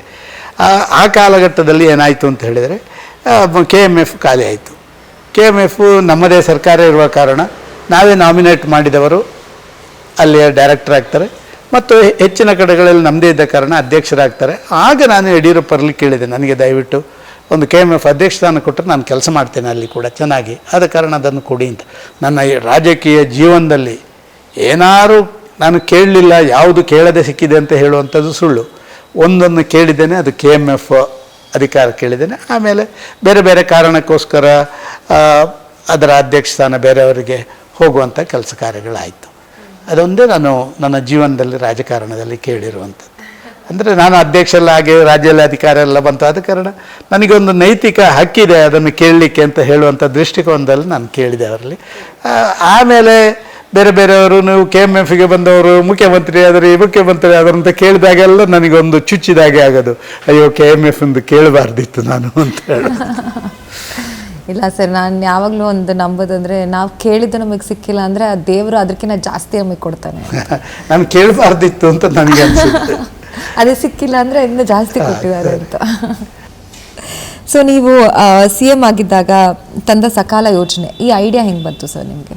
ನೋಡಿ, ನಾನು CM ಆದಮೇಲೆ ನನಗೆ ಸ್ವಲ್ಪ ಮನಸ್ಸಲ್ಲಿ ಇವತ್ತು ಕೂಡ, ನಾನಿವತ್ತು ಬ್ಯಾಂಗ್ಳೂರಿನಲ್ಲಿ ಇಷ್ಟು ಮನೆಯಲ್ಲಿ ಕೂತಿದ್ದರೂ ಕೂಡ ನನ್ನ ಬಾಲ್ಯದ ದಿನಗಳು ನನಗೆ ದಿನಕ್ಕೊಂದು ಬಾರಿ ಆದರೂ ನೆನಪಾಗಿ ಆಗ್ತದೆ. ಆ ಕಷ್ಟ ದಿನಗಳು, ತಂದೆ ತಾಯಿಗಳು ಬರ್ತಿದ್ದಂಥ ಕಷ್ಟ, ನಾವೆಲ್ಲ ವಿದ್ಯಾಭ್ಯಾಸ ಕಲಿಲಿಕ್ಕೆ ಬೇಕಾದಂಥ ದಿನಗಳಲ್ಲಿ ನಾವು ನಡ್ಕೊಂಡಂಥ ರೀತಿ, ಇದೆಲ್ಲವೂ ಕೂಡ ನಮಗೆ ನೆನಪಿಗೆ ಬರ್ತಾನೆ ಇರ್ತದೆ. ನಾನು ಮುಖ್ಯಮಂತ್ರಿ ಆದಮೇಲೆ ನಾನು ವಾರಕ್ಕೆ 2 ದಿನ ನಿಮ್ಮ ಸಾರ್ವಜನಿಕರ ಭೇಟಿ ಮಾಡ್ತಿದ್ದೆ. ಫ್ರೀ, ಅಲ್ಲಿ ಹೊರಗೆ ಬಂದು ಇದು ಮಾಡ್ಬೋದು, ಅದನ್ನು ಜನ ಬರ್ತಾರೆ, ಯಾವುದೇ ಅಪಾಯಿಂಟ್ಮೆಂಟ್ ಮತ್ತೊಂದು ಬಡವರೆಲ್ಲ ಬರ್ತಾರೆ, ಅಪಾಯಿಂಟ್ಮೆಂಟ್ ಸಿಕ್ಕದವರೆಲ್ಲ. ಹಾಗೆ ನಾನು ಆ ಕೆಲಸ ಕಾರ್ಯಗಳನ್ನು ಮಾಡ್ತಾ ಇರುವಾಗ 2-3 ಬಾರಿ ನಾನು ನೋಡಿದಾಗ ಬಂದವರೇ ಬರ್ತಾರೆ, ನಾನು ಬಂದು ಆದೇಶ ಮಾಡ್ತೇನೆ, ನನ್ನ PSಗೆ ಹೇಳ್ತೇನೆ, ಸಂಬಂಧಪಟ್ಟ ಇಲಾಖೆಗೆ ಹೇಳ್ತೇನೆ, ಇದನ್ನು ಮಾಡಬೇಕು, ಕೂಡಲೇ ಮಾಡಬೇಕು ಇಂಥದ್ದನ್ನು ಅಂತೇಳಿ ಬರ್ಕೊಟ್ರು ಕೂಡ ಅದು ಆಗ್ತಾ ಇರಲಿಲ್ಲ. ನನಗೆ ಅನ್ನಿಸ್ತು, ಬರೀ ಮುಖ್ಯಮಂತ್ರಿಯ ಆದೇಶಗಳು ಬಾಯಲ್ಲಿ ಬಂದರೆ ಅಥವಾ ಯಾವುದೇ ಇದರಲ್ಲಿ ಯಾವುದೇ ಒಂದು ಸಣ್ಣ ಆದೇಶ ಮಾಡಿದರೆ ಅದಕ್ಕೆ ಅದು ಇಂಪ್ಲಿಮೆಂಟ್ ಆಗಲ್ಲ. ಆದ ಕಾರಣ ಇದಕ್ಕೆ ಕಾನೂನು ತಂದರೆ ಮಾತ್ರ ಇಂಪ್ಲಿಮೆಂಟ್ ಆಗುತ್ತೆ. ಯಾವ ಅಧಿಕಾರಿ ಇದನ್ನು ಮಾಡಬೇಕೋ ಆ ಅಧಿಕಾರಿ ಅದನ್ನು ಮಾಡದಿದ್ದರೆ ಅವನನ್ನು ನಾವು ಯಾವುದಾದ್ರು ಪೆನಾಲ್ಟಿ ಮತ್ತೊಂದು ಹಾಕಿ ಅವನ ಶಿಕ್ಷೆಗೆ ಗುರಿಪಡಿಸಿದ್ರೆ ಆಗುತ್ತೆ ಅಂತ ಹೇಳುವಂಥದ್ದು ಮನಸ್ಸಿಗೆ ಬಂದು, ನಾನು ಸುರೇಶ್ ಕುಮಾರರು, ಬಾಕಿಯವರು ಎಲ್ಲರೂ ನಾವು ಸೇರಿಕೊಂಡು ಒಂದು ಸಮಾಲೋಚನೆ ಮಾಡಿದೆವು. ಈ ರೀತಿ ನಾವು ಹೇಳಿದ ಕೆಲಸಗಳಾಗಲಿಲ್ಲ ಅಂತ ಹೇಳಿದರೆ ಅರ್ಥನೇ ಇಲ್ಲ, ಈ ಸ್ಥಾನಕ್ಕೆ ಗೌರವ ಇಲ್ಲ ಅಂತ ಹೇಳುವಂಥದ್ದು ಮಾಡಿದ ಮೇಲೆ ಅಧಿಕಾರಿಗಳನ್ನು, ಈಗ ರಂಗನಾಥ್ ಆಗನ ಚೀಫ್ ಸೆಕ್ರೆಟರಿ ಆಗಿದ್ದರು, ಈಗಿನ ಚೀಫ್ ಸೆಕ್ರೆಟರಿ ಶಾಲಿನ್ ಗೋಯಲ್, ಈ ಒಂದು ಸಕಾಲದ ಪೂರ್ತಿ ವ್ಯವಸ್ಥೆಯ ಬಗ್ಗೆ ಸಲಹೆ ಸೂಚನೆ ಬೇರೆ ರಾಜ್ಯಗಳಲ್ಲಿ ಈ ರೀತಿ ಯಾವ್ದಾರು ಇದೆ ಅಂತ ಹುಡುಕಿ ಬಿಹಾರಕ್ಕೆಲ್ಲ ಹೋಗಿದ್ರು ಇವರು, ಮಾಡುವಂಥದ್ದನ್ನು ಮಾಡಿದರು. ನನ್ನ ಮನಸ್ಸಿಗೆ ಅನ್ನಿಸ್ತು, ಇದು ಬರೀ ನಾವು ಕೇವಲ 1 ತಿಂಗಳಲ್ಲಿ ಇದನ್ನೆಲ್ಲವನ್ನು ಮಾಡಿ ಸಕಾಲವನ್ನು ತಂದು ನಾವು ಇಂಪ್ಲಿಮೆಂಟ್ ಮಾಡಿದೆವು. ಇಡೀ ರಾಜ್ಯದಲ್ಲಿರುವಂಥ ಜನ 178 ಸರ್ಕಾರಿ ಸೇವೆಗಳನ್ನು ಸರಿಯಾದ ಕಾಲಕ್ಕೆ ಜನರಿಗೆ ತಲುಪಿಸಿದರೆ ಅಧಿಕಾರಿಗೆ ಪೆನಾಲ್ಟಿ, 3 ಸರ್ತಿ ಪೆನಾಲ್ಟಿ ಹಾಕಿ 4ನೇ ಸರಿ ಆದರೆ ಅವನು ಮನೆಗೆ ಹೋಗುವಂಥ ಕೆಲಸ ಕಾರ್ಯಗಳು ಮಾಡುವಂಥ ಒಂದು ಅದ್ಭುತ ಕಾನೂನು ಇವತ್ತು ಕೂಡ ದೇಶದಲ್ಲೇ ಇಲ್ಲ ಅಂತ ಒಂದು, ಇವತ್ತು ಇಂಪ್ಲಿಮೆಂಟ್ ಸರಿ ಆಗ್ತಾ ಇಲ್ಲ. ಅದನ್ನು ಹೊರತುಪಡಿಸಿದರೆ ಇವತ್ತಿನ ಭ್ರಷ್ಟಾಚಾರ ಇದೆಲ್ಲ, ಇದರಲ್ಲಿ 50-60% ಭ್ರಷ್ಟಾಚಾರ, ಕೋಟಿಗಟ್ಟಲೆ ಕಾಂಟ್ರಾಕ್ಟರು ಮತ್ತೊಬ್ಬರ ಮಧ್ಯೆ ಆ ಭ್ರಷ್ಟಾಚಾರ ಬಿಟ್ಟರೆ ಸಾಮಾನ್ಯ ಜನರಿಗೆ ಡೆತ್ ಸರ್ಟಿಫಿಕೇಟು, ಬರ್ತ್ ಸರ್ಟಿಫಿಕೇಟು, ಇನ್ಕಮ್ ಸರ್ಟಿಫಿಕೇಟು, ಮನೆ ಲೈಸೆನ್ಸು ಎಲ್ಲವೂ ಕೂಡ ಅವರಿಗೆ ಆ ಕಾಲಕ್ಕೆ ಸಿಕ್ಕುವಂಥ ಒಂದು ಅದ್ಭುತ ಕಾನೂನು. ನನಗೆ ಇವತ್ತು ಕೂಡ ಮನಸ್ಸಿಗೆ ನೆಮ್ಮದಿ ಅಂತ ಹೇಳಿದರೆ ಅಂಥ ಒಂದು ಕಾನೂನು ತಂದೆ. ನಾನು ಬೊಮ್ಮಾಯಿಯವರು ಮುಖ್ಯಮಂತ್ರಿ ಆದಾಗ ಅವರಿಗೆ ಪತ್ರ ಬರೆದಿದ್ದೆ, ಸರ್ ಸಕಾಲಕ್ಕೆ ಒಂದು ಪ್ರತ್ಯೇಕ ಮಂತ್ರಿಯನ್ನು ಮಾಡಿ ಭ್ರಷ್ಟಾಚಾರವನ್ನು ನಿಲ್ಲಿಸುವಂಥ ಕೆಲಸ ಮಾಡಬೇಕು ಅಂತ ನಾನು ಪತ್ರ ಕೂಡ ಬರೆದಿದ್ದೆ. ಇವತ್ತು ಅದನ್ನು ಯಾರೂ ಇಂಪ್ಲಿಮೆಂಟ್ ಮಾಡ್ತಾ ಇಲ್ಲ. ಯಾಕೆ ಅಂತ ಹೇಳಿದರೆ ಈಗ ಕೆಳಗಿನ ಅಧಿಕಾರಿಗಳೇ ಕಪ್ಪ ಎತ್ತಿಕೊಂಡು ಮೇಲೆ ಕೊಡಬೇಕಾದ ಕಾರಣ ಅವರಿಗೆ ಮಾಡಬೇಡಿ ಅಂತ ಹೇಳಿದರೆ ಅವರೆಲ್ಲಿಂದ ತರ್ತಾರೆ ಅಂತ ಹೇಳುವಂಥದ್ದು ರಾಜಕಾರಣಿಗಳ ಮನಸ್ಸಲ್ಲಿ ಇದೆ ಅಂತ ನಾನು ತಿಳ್ಕೊಂಡಿದ್ದೇನೆ. ಇವತ್ತು ಕೂಡ ನಿಮ್ಮ ಮೂಲಕ ಇದು ಪ್ರಸಾರ ಆಗುವ ಸಂದರ್ಭದಲ್ಲಿ ನಾನು ಎಲ್ಲ ಇಂಟರ್ವ್ಯೂಯಲ್ಲೂ ಹೇಳ್ತೀನಿ, ಯಾರು ನಮ್ಮ ಆಡಳಿತ ಮಾಡೋ ರಾಜಕಾರಣಿಗಳಿದನ್ನು ನೋಡಬೇಕು ಮತ್ತು ಸಕಾಲವನ್ನು ಇಂಪ್ಲಿಮೆಂಟ್. ಈಗ 1,000ಕ್ಕಿಂತ ಜಾಸ್ತಿ ಸರ್ಕಾರಿ ಸೇವೆಗಳು ಇದರ ವ್ಯಾಪ್ತಿಗೆ ಬರ್ತವೆ ಇವತ್ತು. ಆದರೆ ಅದನ್ನು ಇಂಪ್ಲಿಮೆಂಟ್ ಮಾಡಿದರೆ ಎಷ್ಟು ಬಂದರೆ ಏನು ಸುಖ. ಒಂದು ಬಾರಿ ಸ್ಪಷ್ಟವಾಗಿ ನನ್ನ ಜೀವನದುದ್ದಕ್ಕೂ ನಾನು ಮಾಡಿದ್ದು ಯೋಚನೆ, ಯೋಜನೆ ಮತ್ತು ಅನುಷ್ಠಾನ, ಈ 3 ಶಬ್ದಗಳು. ಯಾವುದಾದ್ರು ಮಾಡಲಿಕ್ಕೆ ಮೊದಲು ಯೋಚನೆ ಮಾಡಬೇಕು, ಅದು ಹೇಗೆ ಏನು ಅಂತೇಳಿ. ಅದು ಸರಿ ಅಂತ ಅನಿಸಿದರೆ ಯೋಜನೆ ಮಾಡಬೇಕು, ಪ್ಲ್ಯಾನಿಂಗ್ ಮಾಡಬೇಕು. ಪ್ಲ್ಯಾನಿಂಗ್ ಮಾಡಿದ ಮೇಲೆ implementation, that is very important. ಇದನ್ನು ಮಾಡುವಂಥದ್ದನ್ನು ಮಾಡಬೇಕು. ಆದರೆ ಇವತ್ತು ಅದು ಆಗ್ತಾಯಿಲ್ಲ. ಇವತ್ತು ಯೋಚನೆ ಮಾಡಲ್ಲ ಯಾರು, ಕುರ್ಚಿ ಬಗ್ಗೆ ಮಾತ್ರ ಯೋಚನೆ ಮಾಡ್ತಾರೆ, ಅದನ್ನು ಬಿಟ್ಟು ಬೇರೆ ಯಾರು ಈವನ್ ನಮ್ಮ ಪಾರ್ಟಿಯಲ್ಲಿ ಕೂಡ ಅಂಥ ಪ್ರವೃತ್ತಿಗಳಿದ್ದಾವೆ. ನಾವೇನು ಸತ್ಯಹರಿಶ್ಚಂದ್ರರ ಕುಟುಂಬದವರು ಅಂತ ನಾನೇನು ಹೇಳಲ್ಲ. ಅಷ್ಟು ಕ್ಲಾರಿಟಿ ಹೆಂಗಿತ್ತು ಸರ್ ನಿಮಗೆ? ಇವಾಗ ತಪ್ಪು ಸಹಿ ಇದರಲ್ಲಿ ಕನ್ಫ್ಯೂಷನ್ ವಿಮರ್ಶೆ ಮಾಡಬೇಕು. ಆನೆ ನಡೆದದ್ದೇ ದಾರಿ ಅಂತ ಹೇಳಿದಾಗೆ ರಾಜಕಾರಣಿ ನಡೆದದ್ದೇ ದಾರಿ ಆಗಬಾರ್ದು. ನಾನು 10 ಜನರ ಕೆಲಸ ಮಾಡುವಾಗ 10 ವಿಚಾರಗಳು ಅದರಲ್ಲಿ ಒಳಗೊಂಡಿರ್ತದೆ. ವಿಮರ್ಶೆ ಮಾಡಬೇಕು ಯಾವತ್ತೂ ಕೂಡ. 4 ಜನರ ಜೊತೆ ಸೇರಿ ವಿಮರ್ಶೆ ಮಾಡಿ ಕೊನೆಗೆ ನೀವು ಹೇಳಿದ್ದೇ ಇಂಪ್ಲಿಮೆಂಟ್ ಮಾಡಿದರೂ ಅದೇನು ತೊಂದರೆ ಆಗಲ್ಲ. ಅದು ಎಲ್ಲರ ಜೊತೆ ವಿಮರ್ಶೆ ಮಾಡಿದ್ದಂತ ಆಗ್ತದೆ. ಇವತ್ತು ಅದನ್ನು ಮಾಡೋದೇ ಇಲ್ಲ ಯಾರು ಕೂಡ. ಇವತ್ತು ಎಲ್ಲೋ ಒಂದು ಸಾರ್ವಜನಿಕ ವೇದಿಕೆಯಲ್ಲಿ ಯಾರೋ ಒಂದು ಮೆಮೊರಾಂಡಮ್ ತಂದು ಕೊಡ್ತಾನೆ, ಮೇಡಮ್ ಇದನ್ನು ಮಾಡಿಕೊಡ್ಬೇಕು ನನಗೆ ಅಂತ, ನೀವು ಘೋಷಣೆ ಮಾಡಿಬಿಡ್ತೀರಿ. ಅದರ ಸಾಧಕ ಏನು, ಅದು ಅವನಿಗೆ ಮಾತ್ರ ಬೆನಿಫಿಟ್ಟೋ ಲೋಕಕ್ಕೆ ಕಂಟಕವೋ, ಇದನ್ನು ಯಾರೂ ನೋಡಲ್ಲ. ನಿಮಗೆ ಬೆದರಿಕೆ ಕಾಲ್ಸ್ ಬರ್ತಾಯಿತ್ತು, ನಿಮ್ಮ ಮನೆಯವ್ರಿಗೆ ಬರ್ತಾಯಿತ್ತು? ಸರ್, ನಾವು ಸ್ವಲ್ಪ ಬಂದ ಜಾಗ ಅಂಥದ್ದು ದಕ್ಷಿಣ ಕನ್ನಡದಿಂದ ಬಂದದ್ದು. ನಾನು ರಾಜಕಾರಣಿ ಆಗಲಿಕ್ಕೆ ಮೇಲೆ ಹೋಗಲಿಕ್ಕೆ 2-3 ಹೋರಾಟಗಳು. ಒಂದು, ಸುಳ್ಯದಲ್ಲಿ ಪೇಜಾವರ ಶ್ರೀಗಳ ಕಾರಿಗೆ ಒಂದು ಮಸೀದಿಯಿಂದ ಕಲ್ಲು ಹೊಡೆದರು. ಆಮೇಲೆ ಅದನ್ನು ಪ್ರತಿರೋಧ ಮಾಡಿ ನಾವು ಮಾಡಿದ್ದಕ್ಕೆ ನಮಗೆಲ್ಲ ಕಲ್ಲು ಹೊಡೆದು ಬಾಕಿದ್ದೆಲ್ಲ ಮಾಡಿದರು. ಆಮೇಲೆ ಅಲ್ಲಿ ಭಾರಿ ದೊಡ್ಡ ಒಂದು ಘರ್ಷಣೆ ಆಗಿ 100 ಅಂಗಡಿಗಳು ಭಸ್ಮ ಎಲ್ಲ ಆಗಿ ಭಾರಿ ದೊಡ್ಡ ಗಲಾಟೆ ಆಯಿತು. ನನ್ನ ಮೇಲೆ 101 ಕೇಸ್ ಇತ್ತು ಆ ಸಂದರ್ಭದಲ್ಲಿ.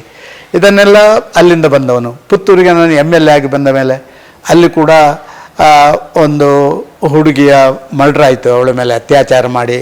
ಅದೆಲ್ಲ ಒಂದು ಕೋಮಿನವರು ಮಾಡಿದ್ದರಿಂದ ಆ ಕೋಮಿನವರಿಗೆ ನನ್ನ ಮೇಲೆ ಭಾರಿ ವಿರೋಧದ ದೃಷ್ಟಿಕೋನ.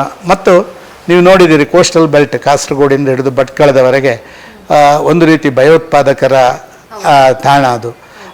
ಆ ಭಾಗದಿಂದ ನಾನು ಬಂದವ. ಆಗಾಗ ರಾಜಕಾರಣದಲ್ಲಿ ನನ್ನನ್ನು ನೋಡಿಬಿಟ್ಟು ನನಗೆ ಭಾರಿ ರೀತಿಯ ಒಂದು ಥ್ರೆಟ್ ಕೊಡುವಂಥ ಕೆಲಸ ಕಾರ್ಯಗಳನ್ನು ಮಾಡ್ತಾಯಿದ್ದೆ. ನಾನು ಯಾವತ್ತೂ ಕೂಡ ಬಸ್ಸಲ್ಲಿ ಊರಿಗೆ ಹೋಗ್ತಾಯಿದ್ದೆ. ನಾನೇನು ಕಾರಲ್ಲಿ ಹೋಗ್ತಾ ಇರಲಿಲ್ಲ. ಬ್ಯಾಂಗ್ಳೂರಿಂದ MLA ಆಗಿ ಬಸ್ಸಲ್ಲಿ ಹೋಗ್ತಿದ್ದೆ. ಆಗ ನನಗೆ ಥ್ರೆಟ್ಟು, ನನ್ನ ಕಾರ್ಯಕರ್ತರು ಬಂದು ನನ್ನನ್ನು ಅರ್ಧದಿಂದ ಇಳಿಸಿ ಕರ್ಕೊಂಡು ಹೋಗೋದು, ಇಂಥ ಕೆಲಸಗಳೆಲ್ಲ ನಡೆದಿದೆ. ಆಮೇಲೆ ಇಲ್ಲಿ ಸ್ಥಾನಕ್ಕೆ ಬಂದ ಮೇಲೆ ಕೂಡ ಬೇರೆ ಬೇರೆ ಬೆದರಿ. ಆಗ ನನಗೇನು ಹೆದರಿಕೆ ಇಲ್ಲ. ಇವತ್ತು ಕೂಡ ನನಗೆ ಸೆಕ್ಯೂರಿಟಿ ಕೊಟ್ಟಿದ್ದಾರೆ, ಸೆಕ್ಯೂರಿಟಿ ಅವಶ್ಯಕತೆಗಳಿಲ್ಲ. ಆ ಕಾಲದಲ್ಲಿ ಬೆದರಿಕೆ ಥ್ರೆಟ್ಗಳು ತುಂಬ ಬರ್ತಾಯಿತ್ತು. ಆಗ ಆ ಕಾಲ ಹಾಗಿತ್ತು. ಆಗ ಸ್ವಲ್ಪ ಮಟ್ಟಿಗೆ ಬೆದರಿಕೆ ಮತ್ತೊಂದು ಮಾಡಿ ರಾಜಕಾರಣಿಗಳನ್ನು ಸುಮ್ಮನೆ ಕೂತ್ಕೊಳ್ಳುವಂಥ ವ್ಯವಸ್ಥೆಗಳು ಕೂಡ ನಡೀತಾ ಇತ್ತು. ಭಯ ಆಗಲಿಲ್ಲ ಅಂತ ಹೇಳ್ತೀರಿ? ಇಲ್ಲಪ್ಪ, ನಮಗೆ ನೋಡಿ, ಸಾರ್ವಜನಿಕ ಜೀವನದಲ್ಲಿ ಇಳಿದ ಮೇಲೆ ಎಲ್ಲವನ್ನು ಎದುರಿಸ್ತೇನೆ ಅಂತ ಹೇಳುವಂಥದ್ದನ್ನು ಭಾಷಣದಲ್ಲಿ ಹೇಳೋದಲ್ಲ. ಸ್ವತಃ ನಾನು ಪ್ರತಿಯೊಂದನ್ನು ಕೂಡ ಯಾವುದು ನನಗೆ ಅನುಷ್ಠಾನ ಮಾಡಲಿಕ್ಕೆ ಸಾಧ್ಯವ ಅದನ್ನು ಮಾತ್ರ ಹೇಳ್ತೀನಿ, ಅದನ್ನು ಮಾತ್ರ ಮಾಡ್ತೀನಿ. ನನಗೆ ಥ್ರೆಟ್ಟಿಂದಾಗಿ ಹೆದರಿಕೆ ಆಗ್ತದೆ ಅಂತ ಹೇಳಿದ್ರೆ ನಾನು ರಾಜಕಾರಣ ಬಿಟ್ಟು ಮನೆಯಲ್ಲಿ ಕೂತ್ಕೊಳ್ಬೇಕು. ನಾನು ಇಲ್ಲಿ ಬಂದು ಭಾಷಣ ಮಾಡುವಾಗ ಭಾರಿ ದೊಡ್ಡ ಸಾಹಸ ಸಿಂಹನಾಂಜಿ ಮಾಡೋದು, ಮತ್ತೆ ಅಲ್ಲಿ ಹೋಗಿದ್ದು ಅಂಥದ್ದನ್ನೆಲ್ಲ ನಾನು ಮಾಡಿಲ್ಲ. ಹಾಗಾಗಿ ನನಗೆ ಅದರಲ್ಲಿ ಏನು ಹೆದರಿಕೆ ಇರಲಿಲ್ಲ. ಮನೆಯವರಿಗೆ ಹೆದರಿಕೆ ಆಗ್ತಿತ್ತು ಒಮ್ಮೊಮ್ಮೆ. ಆಬ್ವಿಯಸ್ಲಿ ಮನೆಯವ್ರಿಗೆ ಹೆದರಿಕೆ ಆಗೇ ಆಗುತ್ತೆ, ನನಗೆ ಹೆದರಿಕೆ ಆಗ್ತದೆ ಅಂತ ಹೇಳಿದಾಗ. ತಾವು 13 ವರ್ಷದಿಂದ ಇದ್ದಾಗಲೇ ನೀವು ತುಂಬ ಕ್ಲಿಯರ್ ಆಗಿದ್ರಿ ಅನ್ಸುತ್ತೆ ನಿಮಗೆ ಏನು ಮಾಡಬೇಕು ಲೈಫಲ್ಲಿ ಅಂತ. ಅದು ಹೆಂಗೆ ಸರ್ ಆ ಕ್ಲಾರಿಟಿ? ರಾಜಕೀಯಕ್ಕೆ ಬರಬೇಕು. ನನ್ನ ಚಿಕ್ಕಪ್ಪ ಚಿನ್ನಪ್ಪ ಗೌಡರು ಅಂತ ಹೇಳಿ ಅವ್ರ ಮಾಸ್ಟ್ರು ನನ್ನನ್ನು ಸುಮಾರು 5 ವರ್ಷ ಆಗುವಾಗಲೇ 1ನೇ ತರಗತಿ ಸೇರಿಸಿದ್ರು. ಮನೆಯಿಂದ 4 ಫರ್ಲಾಂಗ್ ದೂರದಲ್ಲಿ ನಮ್ಮ ಶಾಲೆ, ಕೇರಳದ ಶಾಲೆ. ನಾನು ಫಸ್ಟ್ಗೆ ಹೋದದ್ದು ಕೇರಳದ ಶಾಲೆ. ನಮ್ಮದು ಗಡಿ ಭಾಗದಲ್ಲಿ, ಆಚೆ ಕೇರಳ, ದೇಲಂಪಾಡಿ, ಅಡೂರು ಅದೆಲ್ಲ. ಇದು ಮಂಡಕೋಲು ಕರ್ನಾಟಕ. ನಾನು ಸ್ಕೂಲಿಗೆ ಅವರು ನನ್ನನ್ನು ಭಾರಿ ಸಣ್ಣ ಪ್ರಾಯದಲ್ಲೇ ಸೇರಿಸಿದ್ರು. ಅವರೇ ಕರ್ಕೊಂಡು ಬರ್ತಾಯಿದ್ರು, ಎಲ್ಲ ಬರ್ತಾಯಿದ್ರು. ಆ ಸ್ಕೂಲಿಂದ ನಾನು ಮತ್ತೆ ನನ್ನ ಅಜ್ಜನ ಮನೆಗೆ ಹೋದೆ. ನನಗೆ ಅಲ್ಲಿ ಸ್ಕೂಲಿಗೆ ಹೋಗಲಿಕ್ಕೆ ಬೇರೆ ಜಾಗ ಇರಲಿಲ್ಲ. 6-7ನೇ ತರಗತಿಗೆ ಪುತ್ತೂರು ತಾಲೂಕಿನ ಕೈಯೂರು ಗ್ರಾಮದಲ್ಲಿ ಹೋದೆ ಸ್ಕೂಲಿಗೆ. ಆಗ 4 ಕಿಲೋಮೀಟ್ರ್ ನಡ್ಕೊಂಡು ಹೋಗೋದು. ಆ ಮನೆಯಿಂದ, ನನ್ನ ಅಜ್ಜನ ಮನೆಯಿಂದ ಅಜ್ಜಿಯ ಅಣ್ಣ ಅವರ ಮನೆಯಿಂದ ಸ್ಕೂಲಿಗೆ 4 ಕಿಲೋಮೀಟ್ರ್. ಬೆಳಗ್ಗೆ ಎದ್ದು ಅವರೇ ಬುತ್ತಿ ಕಟ್ಟಿ ಕೊಟ್ಟದ್ದನ್ನು ಹಿಡ್ಕೊಂಡು ಕಾಡಿನ ಮಧ್ಯೆಯಲ್ಲಿ ಹೋಗಬೇಕು.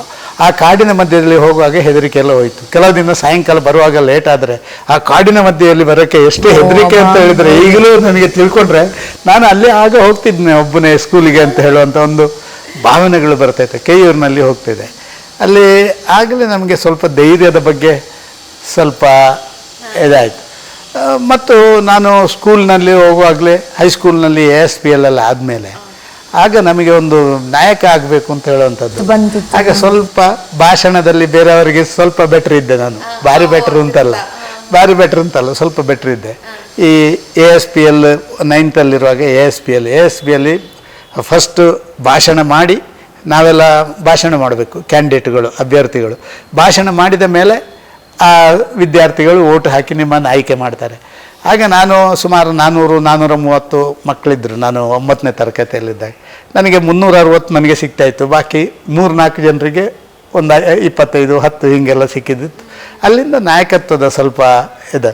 ನಾಯಕತ್ವದಲ್ಲಿ ಮುಂದೆ ಹೋಗಬೇಕಾದ್ರೆ ನೀವು ಎಲ್ಲವನ್ನು ಎದುರಿಸುವಂಥ ಮಾನಸಿಕತೆಯನ್ನು ಬೆಳೆಸ್ಕೊಳ್ಳೇಬೇಕು. ಸಣ್ಣ ಮಗು ಆದರೂ ಕೂಡ ನೀವು ಮುಂದೆ ಏನಾದ್ರು ಆಗಬೇಕು ಅಂತಿದ್ರೆ ಮಾಡಬೇಕು. ಈಗ ನಾವು ನೋಡ್ತೀವಿ, ನನ್ನ ಮೊಮ್ಮಗ ಇದ್ದಾನೆ, ಅವನು ಬೈಕು ಗೀಕು ಇದರಲ್ಲಿ ನೋಡಿಬಿಟ್ಟು ಅವನಿಗೆ ನಾವೊಂದು ಬರ್ತ್ಡೇಗೆ ಒಂದು ಬೈಕಿನಾಗೆ ತೆಗೆದುಕೊಟ್ರೆ ಅವನು ಕಸರತ್ತು ಮಾಡಿಕೊಂಡೇ ಇರ್ತಾನೆ. ಬೀಳ್ತೀನಿ ಅಂತ ಹೇಳಿದರೆ ಅವನು ಕೇಳಲ್ಲ, ನಾನು ಮಾಡಲೇಬೇಕು ಅಂತ. ಈ ರೀತಿಯ ಒಂದು ವಾತಾವರಣ. ನಾವೆಲ್ಲ 13 ವರ್ಷದಲ್ಲಿದ್ದಾಗ ಎಲ್ಲಿ 13 ಅಂತಲ್ಲ, 13, ಒಂದು 15, 16 ಹಿಂಗೆ ಆಗಿರ್ಬೋದು ಅದು. ಸೊ ನಿಮ್ಮ ಕಾರ್ ನೀವೇ ಡ್ರೈವ್ ಮಾಡ್ತಿದ್ರಿ, ಅಡುಗೆ ಕೂಡ ಮಾಡ್ತಿದ್ರಿ. ನಾನು ಫಿಶ್ ಮಾಡ್ತೀರಾ ಅಂತ ಕೇಳ್ತಿದ್ದೆ. ನಾನು SLC ಇದು MLA ಆಗಿ 10 ವರ್ಷಗಳ ಕಾಲ ನನ್ನ ಅಂಬಾಸಡರ್ ಕಾರ್ ಒಂದಿತ್ತು. ಅದು 10 ವರ್ಷ ನನ್ನಲ್ಲಿತ್ತು. 10 ವರ್ಷ ಕೂಡ ನಾನೇ ಡ್ರೈವರು. ಎಷ್ಟೋ ಸಂದರ್ಭದಲ್ಲಿ ಮಂತ್ರಿಗಳೆಲ್ಲ ಬಂದು ವೇದಿಕೆ ಹತ್ತಿದ್ರೆ ನಾನೆಲ್ಲೋ ಕಾರ್ ನಿಲ್ಲಿಸಿ, ಜಾಗ ಇಲ್ಲದ್ರೆ ಕಾರ್ ನಿಲ್ಲಿಸಿ ಓಡಿ ಹೋಗಿ ವೇದಿಕೆ ಹತ್ತಾ ಇದ್ದೆ. ಆ ರೀತಿ ನಾನು 10 ವರ್ಷ ನನ್ನ ಕಾರ್ಗೆ ನಾನೇ ಡ್ರೈವರು. ಕಾರ್ಯಕರ್ತರ ಸಮಾವೇಶಕ್ಕೆ ಹೋಗಲಿ, ಯಾವುದಾದ್ರು ಅಧಿಕೃತ ನಿಮ್ಮ ಸಭೆ ಸಮಾರಂಭಗಳಿಗೆ ಹೋಗಲಿ ನಾನೇ ಹೋಗ್ತಿದ್ದೆ. ನಾನೇನು ಯಾವುದೇ ಡ್ರೈವರ್ನ ಇಟ್ಕೊಂಡಿರಲಿಲ್ಲ. ನನಗೆ ಬ್ಯಾಂಗ್ಳೂರಿನಲ್ಲಿ ನಮ್ಮ ಶಾಸಕರ ಭವನದಲ್ಲಿ 10 ವರ್ಷಗಳ ಕಾಲ ನಾನೇ ಅಡುಗೆ ಮಾಡಿಕೊಳ್ತಿದ್ದೆ. ನನಗೆ ಗಂಜಿ ಊಟ ಅಂದರೆ ಇವತ್ತು ಕೂಡ ಮನೆಯಲ್ಲಿ ನಾನು ಗಂಜಿ ಊಟನೇ ಮಾಡೋದು. ಗಂಜಿ ನನಗೆ ಭಾರಿ ಫೇವರೇಟ್ ಇದೆ. ಮೀನು ಫೇವರೇಟು. ಮೀನು ಸಾರು ಮಾಡ್ತೀನಿ, ಮಟನ್ ಚಿಕನ್ ಎಲ್ಲ ಮಾಡ್ತೀವಿ, ಅದರಲ್ಲಿ ಏನು ತೊಂದರೆ ಇಲ್ಲ. ಇವತ್ತೆಲ್ಲ ಮಾಡೋದಿಲ್ಲ. ನಾವು ಸ್ಥಾನಕ್ಕೆ ಏರಿದ ಮೇಲೆ ಮತ್ತೊಂದಾದ ಮೇಲೆ ಡೆಲ್ಲಿಗೆ ಹೋದ ಮೇಲೆ ಎಲ್ಲ ಬಿಟ್ಟುಬಿಟ್ಟಿವಿ ಇದನ್ನು. ಆಗ ನನ್ನ ಹೆಂಡತಿ ನನಗೆ ಒಣ ಮೀನನ್ನು ಫ್ರೈ ಮಾಡಿದರೆ ಅದು 1 ವಾರಕ್ಕೂ ಏನಾಗಲ್ಲ. ಒಳ್ಳೆ ಫ್ರೈ ಎಲ್ಲ ಮಾಡಿ ಕೊಡ್ತಿದ್ರು. ಇಲ್ಲಿ ಅನ್ನ ಮಾಡ್ತಿದ್ದೆ. ಅಗತ್ಯ ಬಿದ್ದರೆ ಬೇರೆ ಏನಾದರೂ ಬೇಕು ಅಂತಿದ್ದರೆ ಕ್ಯಾಂಟೀನ್ದ ಅದಕ್ಕೆ ತರಿಸ್ತಿದ್ದೆ.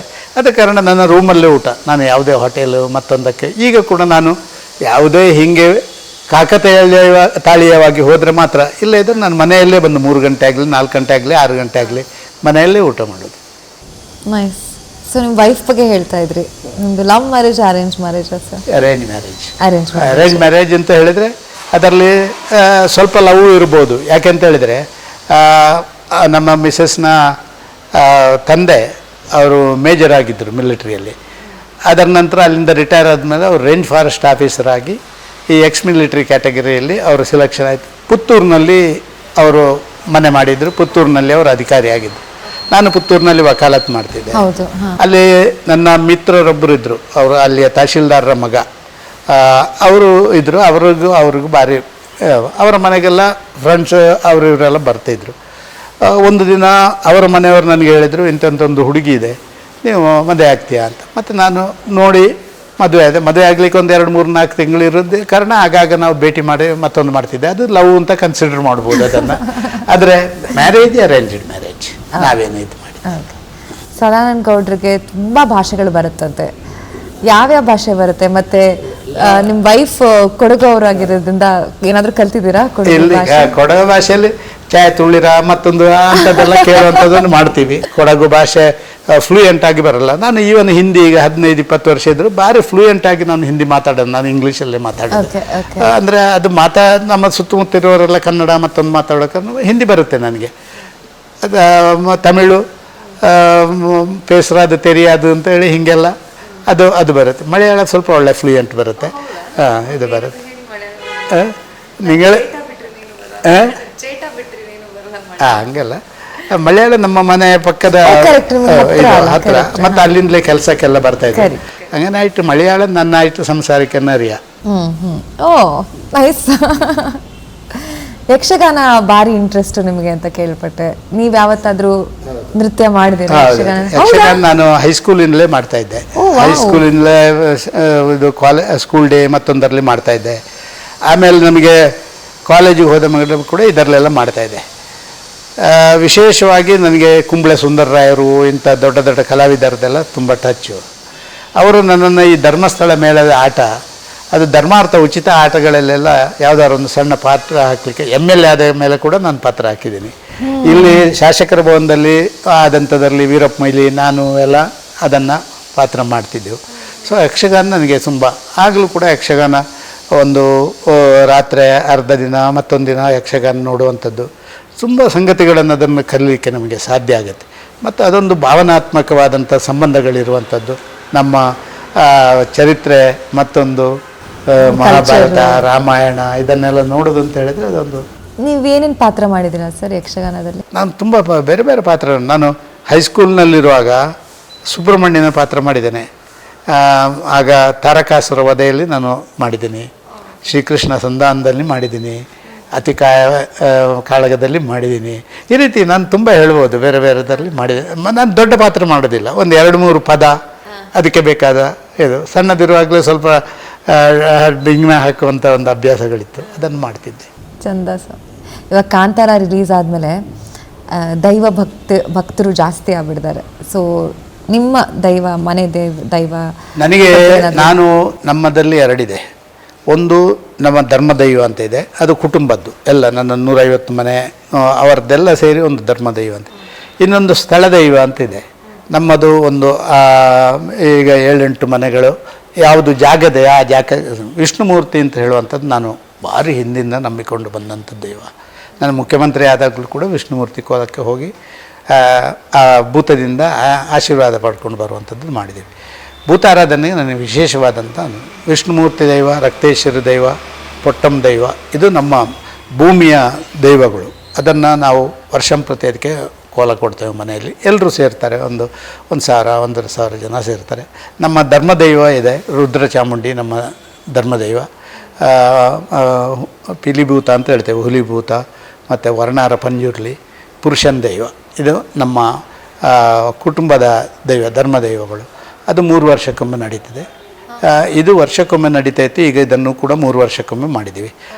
ಯಾವುದೇ ಕಾರ್ಯಕ್ರಮ ಇದ್ದರೂ ಕೂಡ ಆ ಸಂದರ್ಭದಲ್ಲಿ ನಾನು ತಪ್ಪಿಸದೆ ಅಲ್ಲಿ ಹಾಜರಿರ್ತೀನಿ. ಅದರಲ್ಲಿ ಯಾವುದೇ ಸಂದರ್ಭದಲ್ಲಿ ತಪ್ಪಿಸೋದಿಲ್ಲ. ಪುತ್ತೂರು ಮಾಲಿಂಗೇಶ್ವರ ದೇವರ ಜಾತ್ರೆ, ಅದು ನಾನು ಕಳೆದ ಸುಮಾರು 20 ವರ್ಷಗಳಿಂದ ಜಾತ್ರೆಯ ದಿವಸ ದರ್ಶನ ಬಲಿ ನಿಂತಿದೆ. ಅದಕ್ಕೆ ತಪ್ಪಿಸೋಲ್ಲ. ರಾತ್ರಿ ತತ್ವೋತ್ಸವಕ್ಕೆ ಸಾಧ್ಯ ಆದರೆ ನಿಲ್ತೇನೆ, ಇಲ್ಲ ನನಗೆ ದೇವರ ಮೇಲೆ ನನಗೆ ನಂಬಿಕೆ ಇದೆ. ಒಂದು ಅವ್ಯಕ್ತ ಶಕ್ತಿ ನಮ್ಮನ್ನೆಲ್ಲ ಬೆಳೆಸ್ತದೆ ಮತ್ತು ಈ ಸ್ಥಾನಕ್ಕೆ ಏರಿಸಿದೆ ಅಂತ ಹೇಳುವಂಥದ್ದು ನಮ್ಮಲ್ಲಿ ಬಲವಾಗಿದೆ. ಅದನ್ನು ನಂಬಿಕೊಂಡೇ ನಾವು ಮುಂದೆ ಹೋಗ್ತೀವಿ. ಖೋ-ಖೋ, ಟೆನ್ನಿಸ್ ಇದರಲ್ಲೆಲ್ಲ ಸ್ಪೋರ್ಟ್ಸಲ್ಲಿ ಭಾರಿ ಆಸಕ್ತಿ ಇದೆ ಅಂತ ಸ್ವಲ್ಪ ಆಟಾಡ್ತಿದ್ರ ಮುಂಚೆ? ನಾನು ಮೈಸೂರು ಯೂನಿವರ್ಸಿಟಿ ಇತ್ತು, ಮೈಸೂರು ಫಿಲಮ್ನರ್ಸ್ ಕಾಲೇಜ್ ಇದ್ದಾಗ ಮೈಸೂರು ಯೂನಿವರ್ಸಿಟಿಗೆ ನಾನು ಖೋ-ಖೋ ಆಡಿದ್ದೀನಿ. ಕ್ರಿಕೆಟ್ ಮತ್ತು ಬೇರೆ ಆಟಗಳನ್ನೆಲ್ಲ ಆಡ್ತೀನಿ. ವಿಶೇಷವಾಗಿ ಬಾಲ್ ಬ್ಯಾಡ್ಮಿಂಟನ್ನಲ್ಲಿ ನಾನು ಆಡ್ತಿದ್ದೆ. ಲಾ ಕಾಲೇಜಲ್ಲಿರುವಾಗ ಆಡ್ತಾಯಿದ್ದೆ. ಆ ಆಟಗಳಲ್ಲಿ ನನಗೆ ಸ್ವಲ್ಪ ಇಂಟ್ರೆಸ್ಟ್ ಇತ್ತು. ಪುರುಷೋತ್ತಾದಾಗೆಲ್ಲ ಆಟ ಆಡುವಂಥದ್ದಕ್ಕೆ ಹೋಗ್ತಾಯಿದ್ದೇವೆ ಕಾಲೇಜಿಗೆ. ಒಂದು ರೀತಿಯಲ್ಲಿ ನಾನು ಈ ಬಾರಿಯ ಎಲೆಕ್ಟ್ರಾಲ್ ಚುನಾವಣೆಯಿಂದ ದೂರ ಇರಬೇಕು ಅಂತ ಹೇಳುವಂಥ ನಿಶ್ಚಯಗಳನ್ನು ಮಾಡಿ, ಈ ಲೋಕಸಭಾ ಚುನಾವಣೆಗಿಂತ ಸುಮಾರು 8 ತಿಂಗಳ ಹಿಂದೆ ಮೋದಿಯವರಿಗೆ ಹೇಳಿದೆ, ನಾನು ಇನ್ನು ಚುನಾವಣೆಯಲ್ಲಿ ಸ್ಪರ್ಧೆ ಮಾಡೋದಿಲ್ಲ. 2 ಬಾರಿ MLA, 4 ಬಾರಿ MP, ಅದರ ಮಧ್ಯದಲ್ಲಿ central minister, state chief minister, ವಿರೋಧ ಪಕ್ಷದ ನಾಯಕ, ವಿರೋಧ ಪಕ್ಷದ ಉಪನಾಯಕ, ನಮ್ಮ ಪಕ್ಷದ ಅಧ್ಯಕ್ಷ, ಎಲ್ಲವಲ್ಲೂ ಕೆಲಸ ಮಾಡಿದ್ದೀನಿ. ಇನ್ನು ಬಾಕಿಯವರು ಆ ಸ್ಥಾನವನ್ನು ಅಲಂಕರಿಸಲಿ ಅಂತ ಹೇಳುವಂಥದ್ದು ನಾನು ಮೋದಿಯವರಿಗೆ ಹೇಳಿದ್ದೆ. ಅದೇ ರೀತಿ ನಾನು ನಡ್ಕೊಂಡಿದ್ದೀನಿ. ಅದರಲ್ಲಿ ಯಾವುದೇ ನನಗೆ ಈಗ ಅದು ಸಿಕ್ಕಬೇಕು, ಇದು ಸಿಕ್ಕಬೇಕು, ಸ್ಥಾನ ಸಿಕ್ಕಬೇಕು ನನಗೆ ಆಸೆ ಇಲ್ಲ. ಕಾರಣವು ನೀವು ಕೇಳಿದರೂ ಕೂಡ ನಾನು ಹೇಳಬಲ್ಲೆ. ಇವತ್ತಿನ ಚುನಾವಣಾ ರಾಜಕಾರಣಕ್ಕೆ ಸೂಟ್ ಆಗಲಿಕ್ಕೆ ನನಗೆ ಆಗ್ತಾಯಿಲ್ಲ. ನನಗೆ ಒಂದು ರೀತಿಯಲ್ಲಿ ಸ್ವಲ್ಪ ಮಟ್ಟಿಗೆ ಈ ಚೇಲಾಗಿರಿ ಚಮಚಾಗಿರಿ ಮಾಡುವಂಥ ಅಭ್ಯಾಸ ಇಲ್ಲ, ಯಾರ ಜೊತೆನಾದರೂ ಇಲ್ಲ. ಎಷ್ಟೇ ದೊಡ್ಡ ನಾಯಕರಾದರೂ ನಾನು ಮಾಡಿಲ್ಲ ಅದನ್ನು. ಒಂದು ಎರಡನೇದಾಗಿ ಇವತ್ತು ಚುನಾವಣಾ ಕಣಕ್ಕೆ ಹೋಗಬೇಕಾದ್ರೆ ನಿಮ್ಮ ಪರ್ಸ್, ನಿಮ್ಮ ಸೂಟ್ ಕೇಸು ಅದು ಗಟ್ಟಿಯಾಗಿರಬೇಕು, ಅದಿಲ್ಲ ಇದ್ದರೆ ಮಾಡೋಕ್ಕಾಗಲ್ಲ. ಮೂರನೇದಾಗಿ ರಾಜಕಾರಣವೇ ಇವತ್ತು ಒಂದು ರೀತಿಯಲ್ಲಿ ಗೌರವದಿಂದ ನೇರದಿಂದ ರಾಜಕಾರಣದಲ್ಲಿ ಕೆಲಸ ಮಾಡಲಿಕ್ಕೆ ಇವತ್ತು ಸಾಧ್ಯ ಆಗದಂಥ ವಾತಾವರಣ ನಿರ್ಮಾಣ ಆಗಿದೆ. ಅದು ಯಾರಿಂದ, ಪಕ್ಷದಿಂದಲೋ ಅಥವಾ ನೀವು ವ್ಯಕ್ತಿಗಳಿಂದಲೋ ಅಥವಾ ಬೇರೆ ಯಾವುದರಿಂದ ಅಂತ ನೀವು ಕೇಳಿದರೆ ಅದರಲ್ಲಿ ನನ್ನಲ್ಲಿ ಉತ್ತರ ಇಲ್ಲ. ಅದನ್ನು ನನ್ನ ಮನಸ್ಸಿಗೆ ಅನಿಸಿದೆ. ಆದ ಕಾರಣ ಚುನಾವಣಾ ರಾಜಕಾರಣದಿಂದ ದೂರ ಉಳಿಬೇಕು, ನನ್ನ ಪಕ್ಷದ ತತ್ವ ಸಿದ್ಧಾಂತಗಳಿಗೆ ಬದ್ಧನಾಗಿ ಕೆಲಸ ಮಾಡಬೇಕು ಅಂತ ತೀರ್ಮಾನ ಮಾಡಿಕೊಂಡು ನಾನು ನನ್ನ ಕೆಲಸ ಕಾರ್ಯಗಳನ್ನು ಮಾಡ್ತೇನೆ. ಇವತ್ತು ನಿನ್ನೆಲ್ಲ ಮೊನ್ನೆ ಕೂಡ ದಕ್ಷಿಣ ಕನ್ನಡ ಜಿಲ್ಲೆಯ ವಾಜಪೇಯಿ ವಿರಾಸತ್ತಿಗೆ ಹೋಗಿ ಅಲ್ಲಿಯ ಪ್ರಮುಖ ಭಾಷಣ ಮಾಡಿ ವಾಜಪೇಯಿ ವಿಚಾರಗಳು, ನನಗೂ ವಾಜಪೇಯಿಯವರಿದ್ದ ಸಂಬಂಧದ ಬಗ್ಗೆ ಎಲ್ಲವನ್ನು ಹೇಳಿ ಬಂದಿದ್ದೀನಿ. ಆದ ಕಾರಣ ಎಲ್ಲೋ ಒಂದು ರೀತಿಯಲ್ಲಿ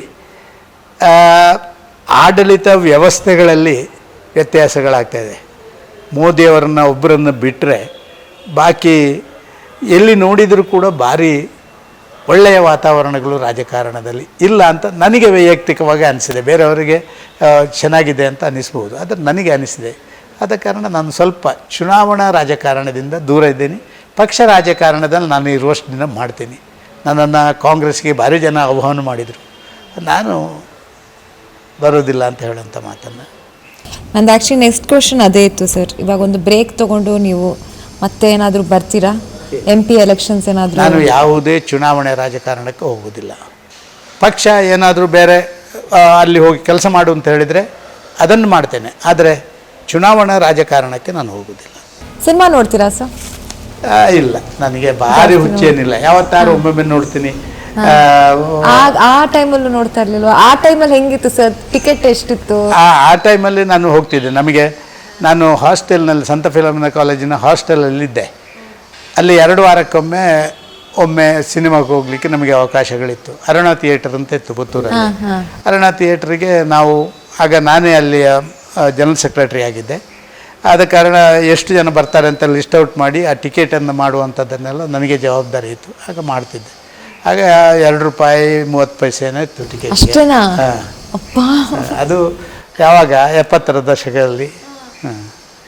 ಓಕೆ, ಸೊ ಸಿನಿಮಾ ಜಾಸ್ತಿ ನೋಡ್ತಾ ಇರಲಿಲ್ಲ ಅಂತ? ತುಂಬ ಸಿನಿಮಾದ ಬಗ್ಗೆ ನನಗೆ ತುಂಬ ಒಳ್ಳೆ ಸಿನಿಮಾ ಯಾರು ಹೇಳಿದರೆ ಮಾಡ್ತೇನೆ. ಈಗ ಇತ್ತೀಚೆಗೆ ನಿಮ್ಮ 2 ಕಾಂತಾರ ನೋಡಿದೆ, ಮತ್ತು ಮಧ್ಯದಲ್ಲಿ ಇದು ಎಂಥದ್ದು ನಮ್ಮ ಕಾಶ್ಮೀರ್ ಫೈಲ್ಸ್ ನೋಡಿದೆ, ಮತ್ತು ಇನ್ನೊಂದು ಯಾವುದೋ ಇಂಥದ್ದೊಂದೊಂದು ನೋಡ್ತೀನಿ ಯಾವತ್ತಾರು ಒಮ್ಮೆ.